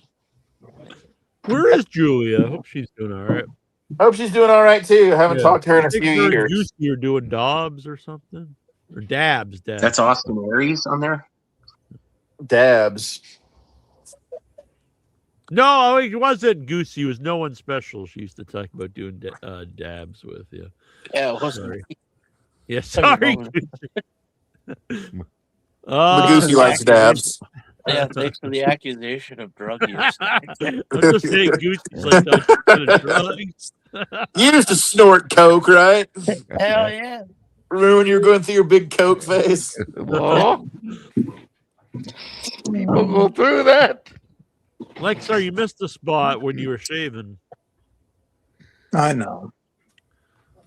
Look, you missed a few spots. You got one under the neck there, and then under this left sideburn. He just gave up. Maybe I should just go sideburns, like Rico. You remember him, Rico? He had nice sideburns. I used to have. Sometimes I have pictures pop up. I was like, man, I used to have some pretty cool sideburns. I could like cut my beard into some pretty cool sideburns. Yeah, just have big mutton chops. I'm gonna do it. Do it. I would have I'm liked gonna to do it. have a run in AEW. If he was on there, he still looked the same. Are you really? What do you think's on this shirt that you got, Jobs? What do you think you're in for? I don't know. I feel like I've opened Pandora's box. I'm really excited about it. I mean, like, so here's the thing. If it is so bad that you won't show it, like it's gotta be fucking horrible. So pretty fucking raunchy. Yeah. It will never see the light of day. And heaven forbid, like I'm gonna put it in a box and bury it in my backyard because heaven forbid.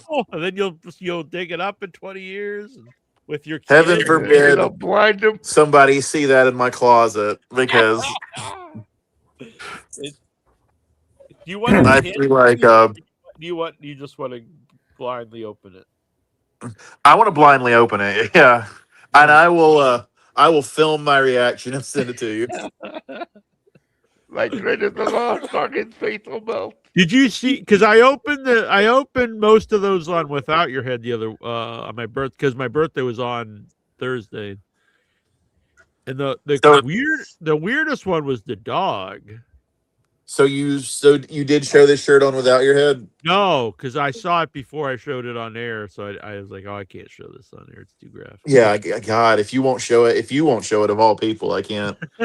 Like I can't imagine. It's got to be fucking horrible. Yeah, but I'm excited. I'm excited about it. I'm excited to get it, and yeah, I will film my reaction, and we can show my reaction on. There's something else I got in the mail that I couldn't show on air. It's actually upstairs. I don't want. Maybe I'll auction it. I'll find it later episode. It was sent. The other thing was sent to me from Austria. Okay. Send it to me. It's very weird. I don't like the Austrian collection. Super graphic and very bizarre. It's not a shirt. It's a gotta be like. It's a usable device. I'll just say that. Okay. I was gonna go with like a body part or something. Well, plastic body part. It's a simulated body part. Yeah, but it's two different body parts that aren't normally owned by the same person. So it's like a vagina with a dick on it. It is exactly that. Actually, it's like a big dildo with like a fleshlight attached to the other end. Okay. Hey, Lexar. And I opened it because I don't know, and I'm just like, what? Oh, so somebody got me a gift. What the fuck? What the hell? I think that's just laid in my room. But then someone did mention, like, what if, like, God forbid, you get hit by a bus or something? Yeah, what if you have like a medical emergency and you have to call 911 and they like bust up in?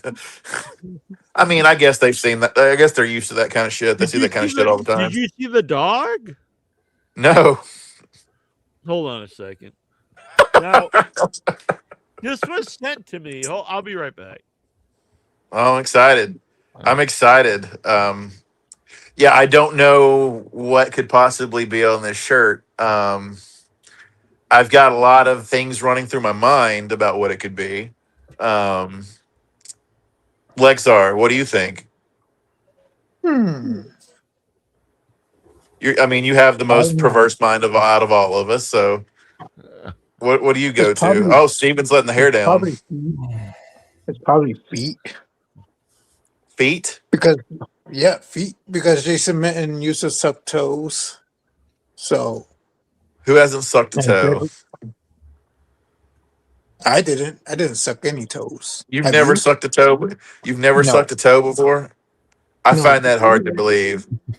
I feel like the strippers will like put their feet up on the cocktail table and you'll go by and start like lick. I feel like that's something that you would do. Yeah. So, first of all, if David Sahadi is still watching or he watches this tomorrow, this is not something I bought. This was sent to me. I gave out my P.O. box to send me gifts. I didn't know it was going to come in the mail. So I open it up. And, okay. It's a cute okay. dog. All right. One of those. It's a dog you fuck. Well, not you fuck, but like. It's. So this is insertable. God damn. Now, where do you even buy such a thing? Don't you think just buying this, it puts you on some kind of? Well, you're not gonna rip Well, it. so that's actually a tool for like breeding. What? It's a dog breeding tool.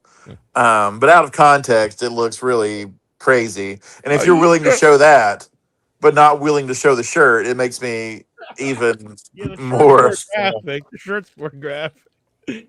So, and then it's got 4 paws, or if you don't want to put the paws on, it's got 4 suction cups because it to the ground. So Isn't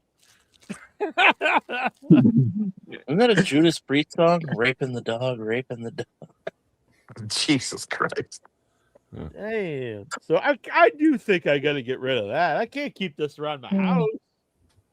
So somebody Mom stumbles in on that one day, Jack. I think she watched me open it because she was watching the birthday video when I opened all the presents on Without Your Head. Oh boy! I didn't ask her what she thought. Actually, no, I think. Hey, Mom, what do you think of this dog fuck toy? Somebody saw that and thought of you. Yeah, that's how you're gonna think of though. That's beautiful, man. Yeah, when I think of Jack, I did get some nice gifts too. Like I got some sex toys, horror movie utensils. So real quick, peanut butter for some reason. What was that? Was that like a spoon that you just held up? Yeah. Will you stick it into the No, banned from YouTube? I don't even remember what this was.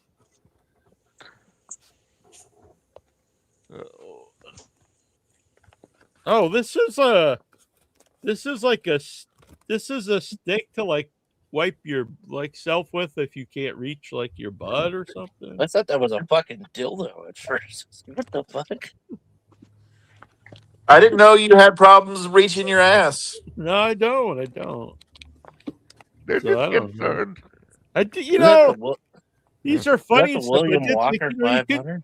You could have just sent me the money. Yeah, but like, I mean, where's the fun in that? No, that's true. That's true. Someone sent me a foot.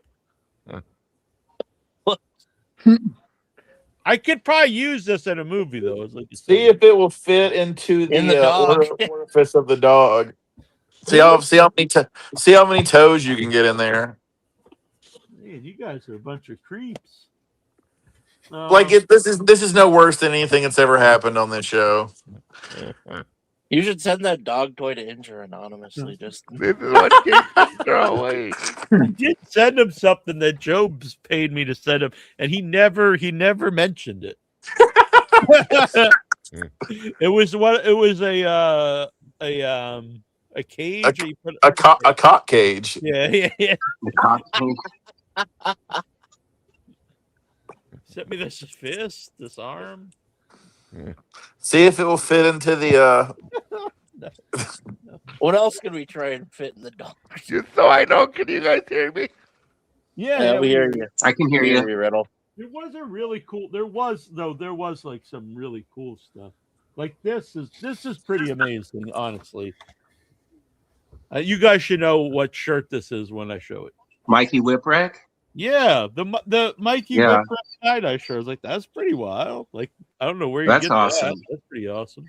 I don't know either. See if it will fit into the. Selling them years ago. See if it'll fit into the dog. It will probably work. That's where you can keep it. You should use it. You should use the dog as like a change purse. Is this? Oh, that's cool. That seems fit This for the is really dog. heavy. It's like a That fist. should fit for the dog. You can use that as a weapon. Yeah. Bam. So I don't know. There's some weird ass stuff people sent me for my birthday. I got another package today. It's upstairs. I was gonna open it without your head. Man, you got some great friends who love you. I agree. I like the Mikey Whipwreck shirt. That's cool. Yeah, the other package I got today was from someone in the Dabbleverse. So Oh boy, is it did you or whatever. I sent you that Reddit thread about his people's like seeking out his autograph. Yeah. All right. Are we doing Raw Report? Got one ready? I did watch it this week. All right. Raw Report. Fucking Injure.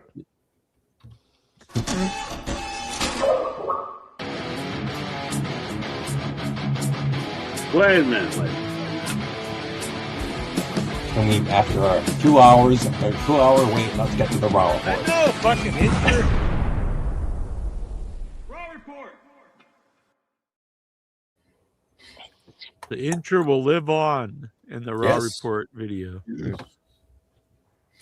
And the Monday Night Raw this week comes to you from Seattle, Washington. What was the Danhausen question? I'm sorry, Hans Drucker.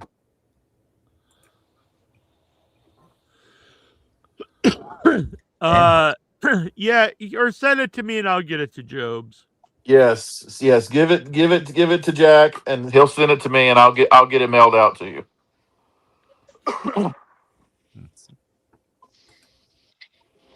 Oh, by the no, honestly, I don't think Danhausen is about winning titles. I don't even really think he's about matches at all. And so I don't think you need to think I don't think it does any good to really think of him that way. He's a guy that can bring entertainment, can sell merchandise. And I think there's a a role for people like that. I mean, he could win like a gimmick title or something, but they could bring back the 24/7 title. Yeah, bring back the 24/7 title. Yeah. Don't bring back any extra titles. Well, truth. The only title I'd he rather ever just won, not even have him win any title. Maybe he could win the IC belt for a week or something. But honestly, that's not what he's about. That's not. Yeah. Or in a tag team with somebody like Miz. Yeah, So- yeah. There you go. I could get behind that. That'd be fun. Yeah. Yeah. He said he wants the Miz Hausen. Undertaker to induct him into the Hall of Fame. Who? Danhausen said he wants the Undertaker to induct him into the Hall Should of be Fame. the boogeyman. I would love that. Yeah, I can't wait to hear Undertaker's opinion of Danhausen on his podcast. where he talks with his dumbass wife. She'll interrupt him with her opinion. Raw report. Raw report. So we have all the folks arriving, and they promote CM Punk. CM Punk's here. And we start the show with Raw General Manager Adam Pearce starts the show. He's already in the ring. He says he'd like to welcome people to Monday Night Raw. However, there's a person in the building that he's got some business to. I'm right back. I need a drink. And he calls upon Seth freaking Rollins. I want you to come down to the ring. And what do we get? We get somebody called this the Dark Order. And I got to move this dog. But it's like about 10, 15, 20 guys in masks come down to the ring. And they all start dancing in the ring. That's the best way I can describe it. It's a bunch of guys in black masks and costumes dancing around in the ring.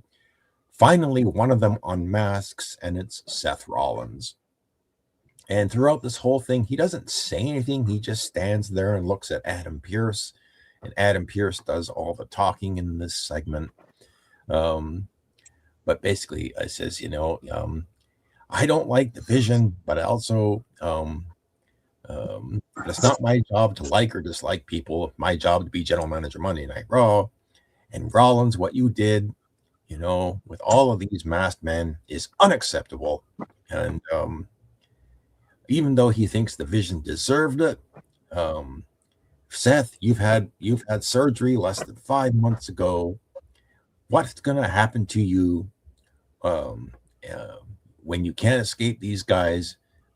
There's going to come a time when you won't get away, and they're going to get their hands on you. At which point, this brings out, it's almost like the B team of the Vision, Logan Paul and Austin Theory. Everybody's injured. So Logan Paul and Austin Theory come down to the ring. And, I think it was Logan Paul says it's not a matter of if, but it's a matter of when that Rollins gets ended, and they're going to take him out. And even though there's, like I said, 15 to 20 guys in the ring with Seth Rollins, these two guys come down to the ring, and all of the masked guys, I think they kind of take a powder. But at which point Seth puts the mask back on and they do another dance, and this brings out LA Knight. He comes down to the ring and he starts taking on Logan Paul and Austin Theory by himself. Gets some good shots in, but then he's overwhelmed. This brings out I think it was Jimmy Uso. Both of the Usos come out, and then so it's a 3 against 2. Babyface have one person advantage, and they basically beat up Logan Paul and Austin Theory. And Seth Rollins just kind of disappears for the night. I think that was all we heard from him, or all we saw of him. We didn't hear anything from him. So all the masked guys and Seth Rollins take a powder. Coming back from the commercial break, a woman named Jackie is with the Usos, and they basically are upset with CM Punk over what CM Punk said about their family, and they want to confront him later on in the show. So finally, we get the first match of the night. Was a long match. It was a number 1 contenders gauntlet match for the Women's Intercontinental title. So a bunch of women, one after the other, wrestled each other. First up, Lyra Valkyria and Io Sky. And look how far Lyra Valkyria has fallen. She was the inaugural Women's Intercontinental Champion, and she is gone in the very first match. Io Sky hit the over the moonsault to eliminate her. Next up was Raquel Rodriguez, and Raquel used all of her power moves to beat up Io. Liv Morgan came down to the ring to help Raquel Rodriguez, but this brought out Stephanie Vaquer. And while this was going on, I think Io hit some sort of like a sunset flip, or she basically she cradled her for a pin, and Raquel got beat, but before she left, she beats up Io Sky. It gives her a Tejana bomb on the ring apron, and this brings out Ivy Nile, who spent months and months either off television or just at ringside with the Creed brothers. She's now wrestling, and she easily beats Io Sky, and Io Sky is eliminated. This brings out Bayley. Bayley comes out, coming back from the commercial break. Bayley and Ivy Nile had a match. Ivy got some very impressive power moves on Bayley, but ultimately it was Bayley who hit the Bayley to belly and pinned Ivy Nile, and she advances. And this brings out Asuka. So Asuka is out with Kairi Sane, and these two had another competitive match. I think it was this also when Kairi Sane tried to interfere in the match. Lyra Valkyria returned, and this basically it was Asuka tried to get the Asuka lock on Bayley, but Bayley was able to turn it around and hit the Rose Plant, pinned Asuka 1, 2, 3.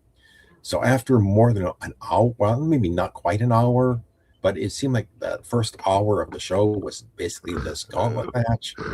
Bayley wins the gauntlet, and she will challenge AJ Lee next week on Raw for the Women's Intercontinental title. So we get a last week on Raw video with Roman Reigns and CM Punk confronting each other, and CM Punk making that reference to Sika, saying that he was going to bury Roman Reigns. Better not be talking about me. No, not you. Backstage segment. Penta is backstage, and he comes up against the original. He's going to wrestle the original El Grande Americano for the men's Intercontinental title. Come out from the commercial break, they promote the Hall of Fame ceremony with now this has got to be a joke. Like, Danhausen is not going to be inducted into the WWE Hall of Fame. Of course it's a joke. Yeah, it's going to be AJ Styles, Stephanie McMahon, and Demolition. I'm kind of glad that Demolition is finally going to get inducted into the WWE Hall of Fame. Yeah. Bill Eadie and Barry Darsow, I met them. They're again, like, I was watching Bill Eadie back in the 70s. Barry Darsow back in the saddle again. I was watching Crusher Khrushchev, if you remember Crusher Khrushchev. That was Barry Darsow. I'm really glad these guys are getting inducted to the Hall of Fame. It's been a long time coming. It's about time they get inducted. Yeah, Undertaker was the guy to tell him. Yeah. Backstage segment, the original El Grande Americano encounters Danhausen. His legs are afraid. He's looking at looks like he's very scared, looking at something in the corner. But Danhausen, I think he wants El Grande Americano's mask, and when El Grande Americano won't give it to him, that's when you'll have cursed. So Danhausen curses El Grande Americano. So then we get Penta is making his way to the ring. I think as El Grande is Americano is heading to the ring, he kind of like something happens, because when the commercial break comes back and we get the Intercontinental title match, Penta defends against basically Ludwig Kaiser, the second El Grande Americano, whereas Chad Gable just kind of disappeared. So these two have a match, and it was Penta hitting the Mexican Destroyer, and he pins El Grande Americano and retains his Intercontinental title. We get a video of Stephanie Vaquer speaking, trying to speak English and Spanish. We get a Judgment Day Clubhouse segment. So this teases. So you get a tease right here of tension between Dominic Mysterio and Finn Balor ahead of what happens after the commercial break. So Dirty Dom, the Judgment Day comes out, and Dirty Dom, he's with Liv Morgan and Raquel Rodriguez, and he wants a rematch against Penta. He says he should be champion now, but instead Penta is walking around with his title, and we all know whose fault it is: Finn Balor. So he blames Finn Balor.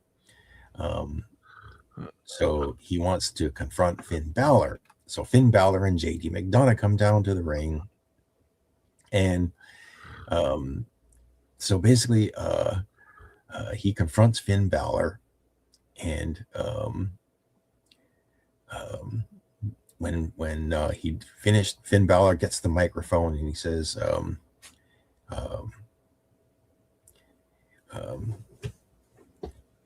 if it wasn't for me, you'd probably still be Intercontinental Champion. So for that, I'm sorry. But, I was trying to help, and I was trying to teach you a lesson. The Judgment Day's family and will always have your back. But, you wanted to be the greatest Mysterio of all time, but you've got to learn, you've got to fight your own battles. And for 2 years, I've been trying to help you, I've been trying to guide you. But the more he helps, I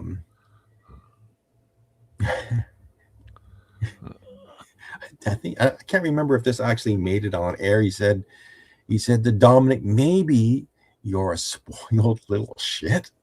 Damn. I'm not sure if this how made Michael it Petrelli talks to me. Yeah, maybe in the States, but not in Canada. Anyway, but Finn probably then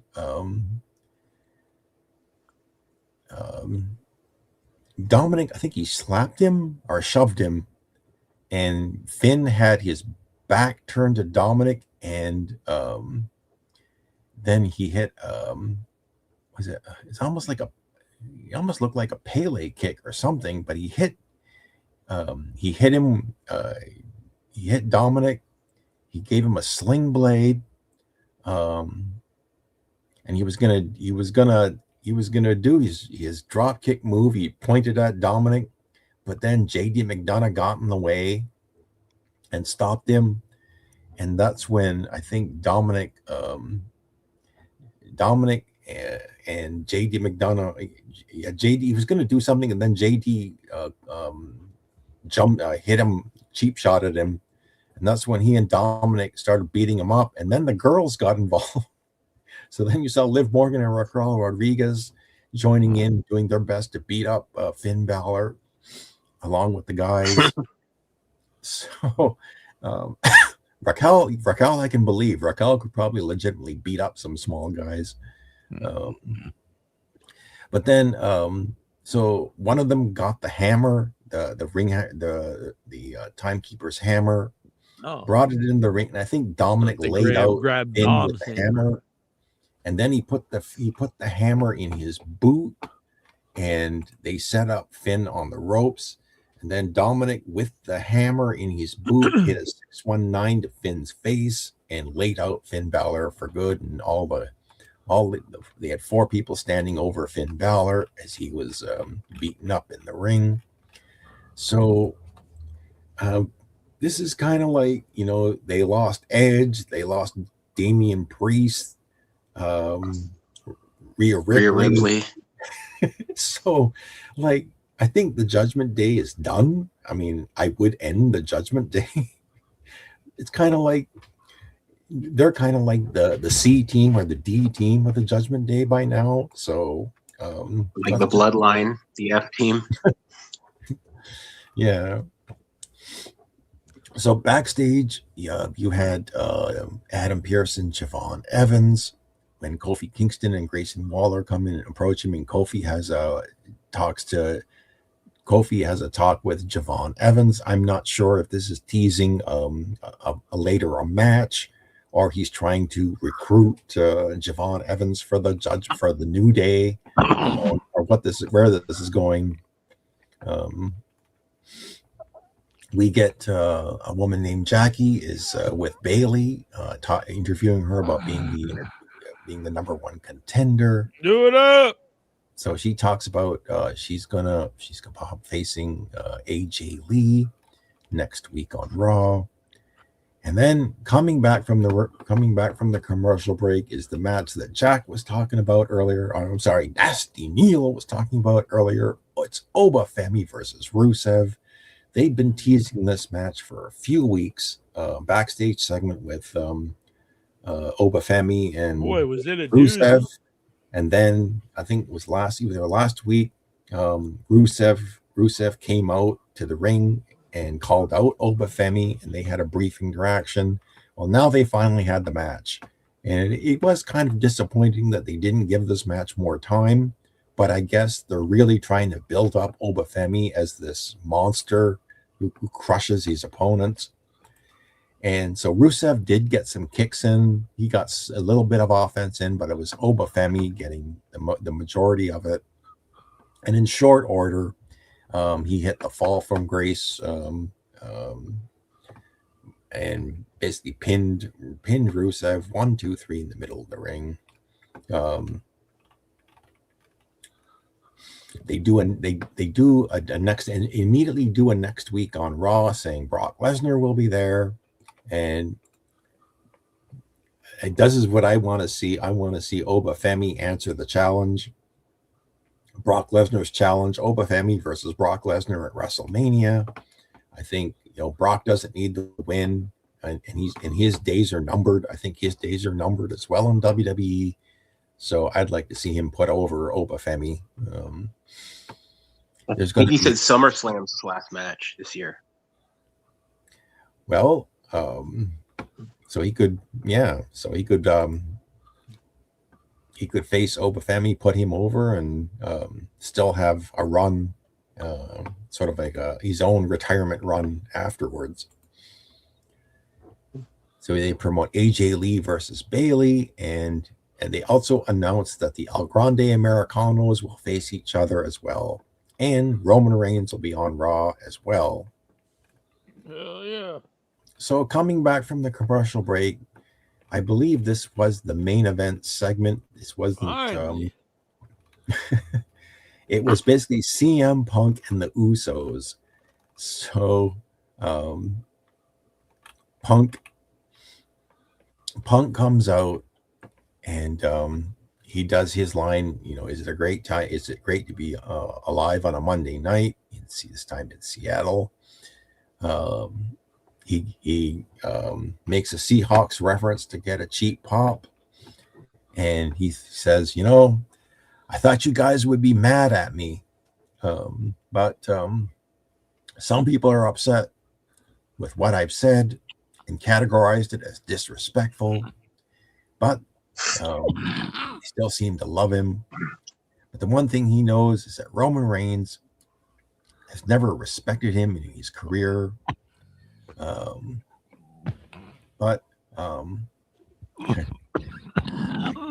he tells the fans to hold their breath because Roman might show up, but he doesn't. Instead, the Usos come out, Jimmy and Jay, and they're upset, I guess, about the references to Sika last week on Raw, and they want, they tell CM Punk, you better apologize. So they want to hear CM Punk apologize.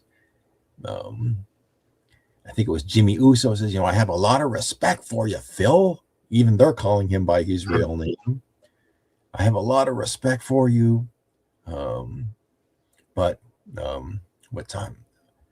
You have a lot of character. You say what's on your mind, but you're the voice of the voiceless. You can speak about Roman Reigns all you want, but their late uncle has no voice. So Jimmy Uso demands an apology. He says, apologize. And finally, Punk gets the microphone and he says, you're right. Sika doesn't have a voice. And he talks about, do you believe Sika can hear this? Because I hope Sika hears this and that they're listening. They're friends. They go back a long way. He respects Sika. He didn't know him very well, as much as his brother Alpha. When I lived in Philadelphia, I drove to Allentown, and he said, I didn't work for free, but Alpha, he would give him a roof over his head. He would give him, he talks about, he also makes a reference to Samu. If any of you remember the third Samoan, Samu, I don't remember. He was well in WWE. He was known as Samula, and then in Montreal, when he came to Montreal, they called him the Great Samu. But he was the third guy. So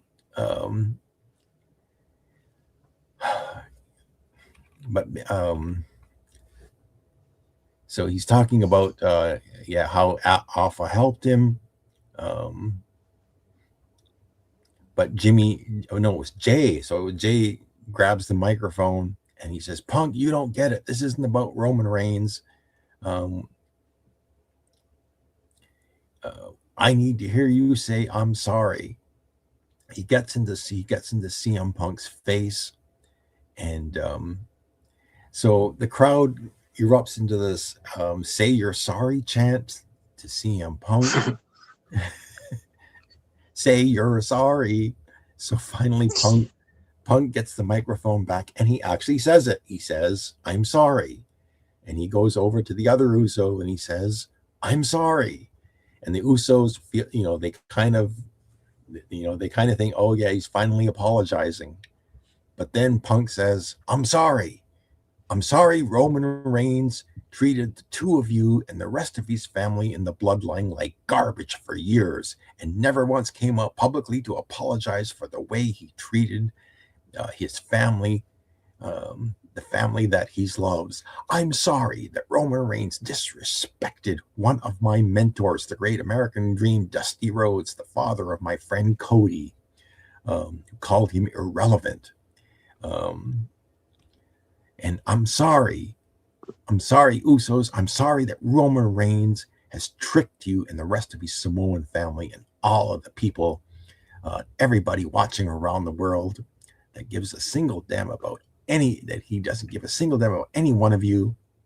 Because if he did, if he cared about you and his people, if he cared about me or this company or this business, he'd be standing in the ring talking to him right now instead of his young boys. And I guess the reference to the phrase young boys kind of pissed off the Usos. I think he got shoved. Young boys. He got shoved by Jay, and he got punched by Jimmy, and he got thrown. He basically fell down into the ring. And this time the Usos just left. They didn't attack him, but they just left Punk in the ring. So yeah, don't call Jimmy and Jay Uso young boys, I guess. Well, I wouldn't. Drop like a UFC fight. It does sound. I mean, that would be pretty disrespectful, I think, to be called young boys. Unless I'm calling you young boy, then it's a badge of honor. So it makes me wonder. Like, I was thinking about this earlier that they really didn't want it. They didn't want any of these guys to turn heel. Like Usos or Punk, but it kind of made me wonder, does this match really need a heel? Really need somebody in this match for the fans to boo, whether it's Roman Reigns or Punk? And it got me wondering. I'm wondering if let's not do the the cheap thing and that one of these guys turn heel. Let's have the Usos turn heel on both Roman and Punk. I don't know. I mean, I don't want to see just some tired. Well, let's just have another Roman Reigns heel turn, another CM Punk heel turn. Everybody might think, well, it's about time CM Punk turns heel. Like, no, I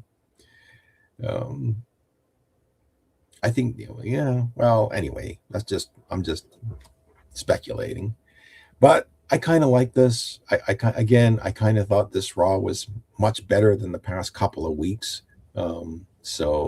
Chilbo loved it. I'll give a thumbs up. His memoirs. Yeah. All right. Yeah. So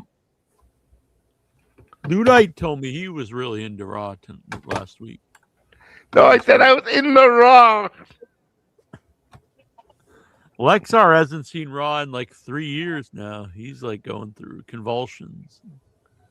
A year and a half, actually. Damn. Actually, I did watch Raw live last year in March, and the main event was a steel cage match between Seth Rollins and CM Punk. Wow. I remember that. They cut the feed when they flipped each other off. It went to a black screen. Okay, I need to get to sleep soon, so let's get to these questions. Well, before you do, quick SmackDown extra. Cody Rhodes is your new WWE champion, beating Drew McIntyre, setting up a WrestleMania match. Cody Rhodes versus Randy Orton, night 1 at WrestleMania. Twitter X got pissed over that. They were really upset. They just put the belt right back on Cody already? He put the belt right back on Cody Rhodes.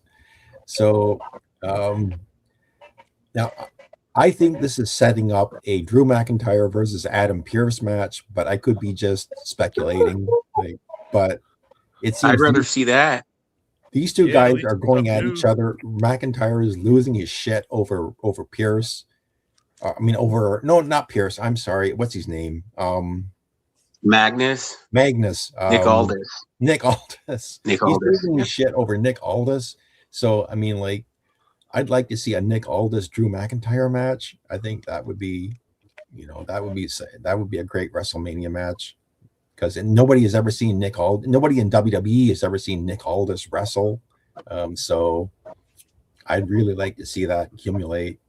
But okay, Jack, you can get for the questions. I've got I've still got some time. So all right. Okay. All right, let's get these questions. So in the near future, I'm going to limit the questions to 2 or 3, and then except for if you're a member, and then you can send in more questions. So become a member, and you can send in more than the limited questions. Lexar has WWE has blocked every bar, restaurant, club, and movie theater that's going to show WrestleMania, despite the establishment paying a fee to have the event on their TV. Yeah, that blows. I think they should have to refund the fee then, obviously. Yeah. Or, here's a thought, WWE. Why don't you lower ticket prices? Oh, they can't do that. 3 individuals broke into the old WWE headquarters in Stamford, Connecticut, and filmed a video and put it on TikTok. Wow. They filmed the old lobby and the gym where Vince McMahon and other superstars worked out, which they used the equipment. There's still WWE logos on the floor and walls of the building. Are you intrigued? No. Very. Always a great idea when committing a crime to film it and put it on social media. Exactly. If you're gonna do it, at least call into in your head and We can stream it live. WWE writer and former superstar Road Dogg Jesse James quit the company due to creative differences. Your thoughts? Good for him. If he's unhappy, he quit. Good for him, yeah. Lexar, do you have the TV on? Nope, I'm bad.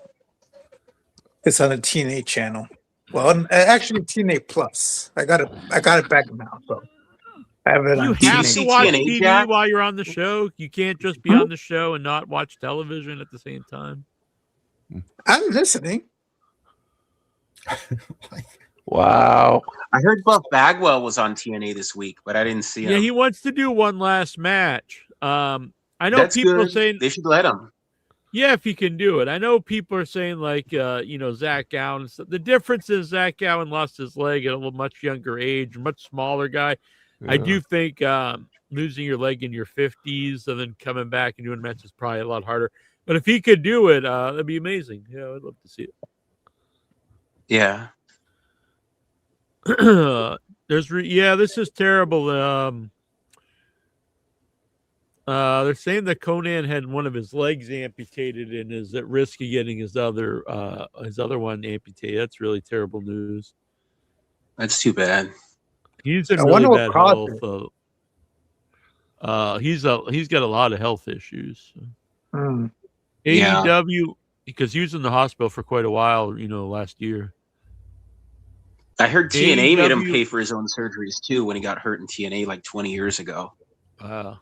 AEW launched a new video game subscription service, My AEW, for international fans.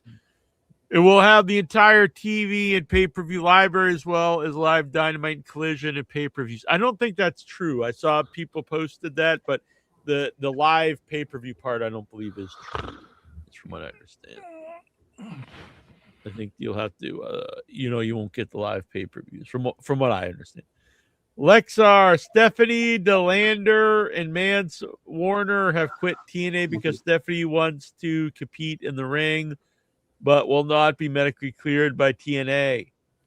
They recently showed up in GCW where Stephanie did a spear to Mance. Are you intrigued? His opponent. She did a spear to her husband? No, he speared his opponent, Mance's opponent. That's the part Jack didn't read. His opponent, Mance's opponent. So, but Steph DeLander wants to wrestle, and TNA won't clear her. And I heard TNA sent her to a WWE doctor to get her checked out. They said no because of her neck. WWE Hall of Famer Bret Hart said that he was put down by Kevin Nash during his time in WCW. Thoughts? I think everyone's known that, haven't they? I believe that, yeah. Bailey said she wants to wrestle in TNA and AAA. Are you intrigued? Good for her. No, not really. Alexander wants to know who has the best butts in wrestling. Currently, I did respond. I did respond to you, Lexar. Liv Morgan probably is up there. Bailey, Velvet Sky. Not too many bad ones, honestly, at the moment. Is this in your head panel similar to The View? No. Which countries do you want to visit before you die? I'd like to visit as many as possible, but I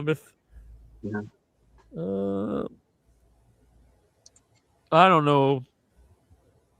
Italy, because I'm half a time. Italy, yeah, that'd be good. Australia, I would recommend it, Jack. I've been there, and I really recommend it. Yeah, Australia would be good. Australia, yeah, I want to go there too. How about you, Lexa? Where you want to go? Ecuador? I've already been there. I want to visit Brazil and Peru. Why? The culture, the hot woman, the food. I hear Brazil has real good food. Yeah, Brazilian steakhouses. You have to be careful there, though. There's a lot of pickpockets and robberies and stuff in Brazil. I heard. Yeah, I've heard. A person was doing a video. A person was doing a vlog, and he was like had his phone snatched off. My friend Brian is married to a Brazilian lady, and they go to Brazil quite a bit. I think it really. Oh, that's cool. Does she speak Portuguese? Yes, and so does an E. Okay, that's cool. Let's see here. He's going to be in Arbor Day, Brian Ray. That's cool. When's it going to be done, or when's it going to be filmed, Arbor Day? Probably this fall. Okay, cool. The brand new season of In Your Head. Yes, this is the brand new season. Is this version of In Your Head the equivalent of WCW Monday Nitro reboot from 2000? Well, I hope not, because that would be bad news. But I don't think so. I think it was we kicked it off with a really good interview tonight. We got some interviews lined up. Does Darby? I actually contacted AEW about getting a guest on before the pay-per-view. They did reply, but apparently the guest didn't come through. But maybe in the future we'll have some AEW guests. That would be pretty cool. Awesome. Yeah, that'd be cool. Darby Allin, and they also offered from Press Pass if I want to go to live events. So. Darby Allin. Well, that's cool. Tell them your name is Michael Petrelli, and you'll be at the pay-per-view this weekend. You should go to a Double or Nothing in New York. Oh well, they had actually on the list was the one in London. I was actually kind of considering trying to do that. Darby that'd be Allin cool. Wembley. Yeah. Darby Allin recently said that WWE is like Taylor Swift and AEW is like Slayer. No. Yeah, sounds right. Would you go to any pop star concert? I don't know. Well, the tickets would probably be cheaper than a WWE event, I'll tell you. Bruce Springsteen's being criticized. Tickets. A lot of these people have no control over how much tickets cost. Former TNA star EC3 says that he's being blackballed from wrestling. I mean, isn't he like the champ in the NWA or something? I mean, just because no one thinks you're good enough doesn't mean you're blackballed, really. Not controlling his narrative. Game app on your phone gets you frustrated. I only have one on my phone. I don't have any. Since this is the new In Your Head, where's Johnny Swinger? You should get him on. Get him on the phone. I asked him, actually. He didn't reply. Oh, you could try Simon Diamond then, I guess. Do not speak ill of the dead, but why did the alleged most honest man in podcasting, Jackie Jones, claim I canceled my membership to In Your Head? Yeah, I think he was just testing the young boy out here. Tony Carullo. Will Danhausen bring back Jack Vaughn and Ben Bishop off the Indies? I don't know who those guys are. Do you wish there was a wrestling theme park? No. Well, you could go ride Space. Lexar just wants to ride Space Mountain, I think. Woo! Would you ride Space Mountain if given the opportunity, Lexar? If only Space Mountain was Bailey or Liv Morgan. No, it's Ric Flair. No. I'll pass. A very drunk Ric Flair. Lexar, do you miss having 8 inches? Whoa! 8 inches of snow. Oh. Brian Matthew Clutter, if you ever have another farewell episode, which periphery wrestling personality would you like to call in to talk about themselves? Let's see. Still real to me, damn it. I have it on good authority that someone mailed Intra a can of baked beans.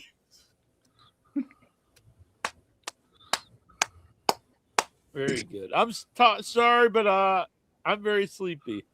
So I need to get to a sleep. But this was very fun. And we'll be back next week. Maybe we'll be back this weekend, too, to do an AEW post show. If not, I'll review it on the show, too. Okay. And I'll let you know how it was live, too. See ya. All right. Sounds good. Take Have care. a good week. But big thanks to our guest tonight, Dave Sahadi. Get the book. I really recommend it. I really enjoyed it a lot, not just because he was on the show. Backstage Pass, Tales from Beyond the Squared Circle.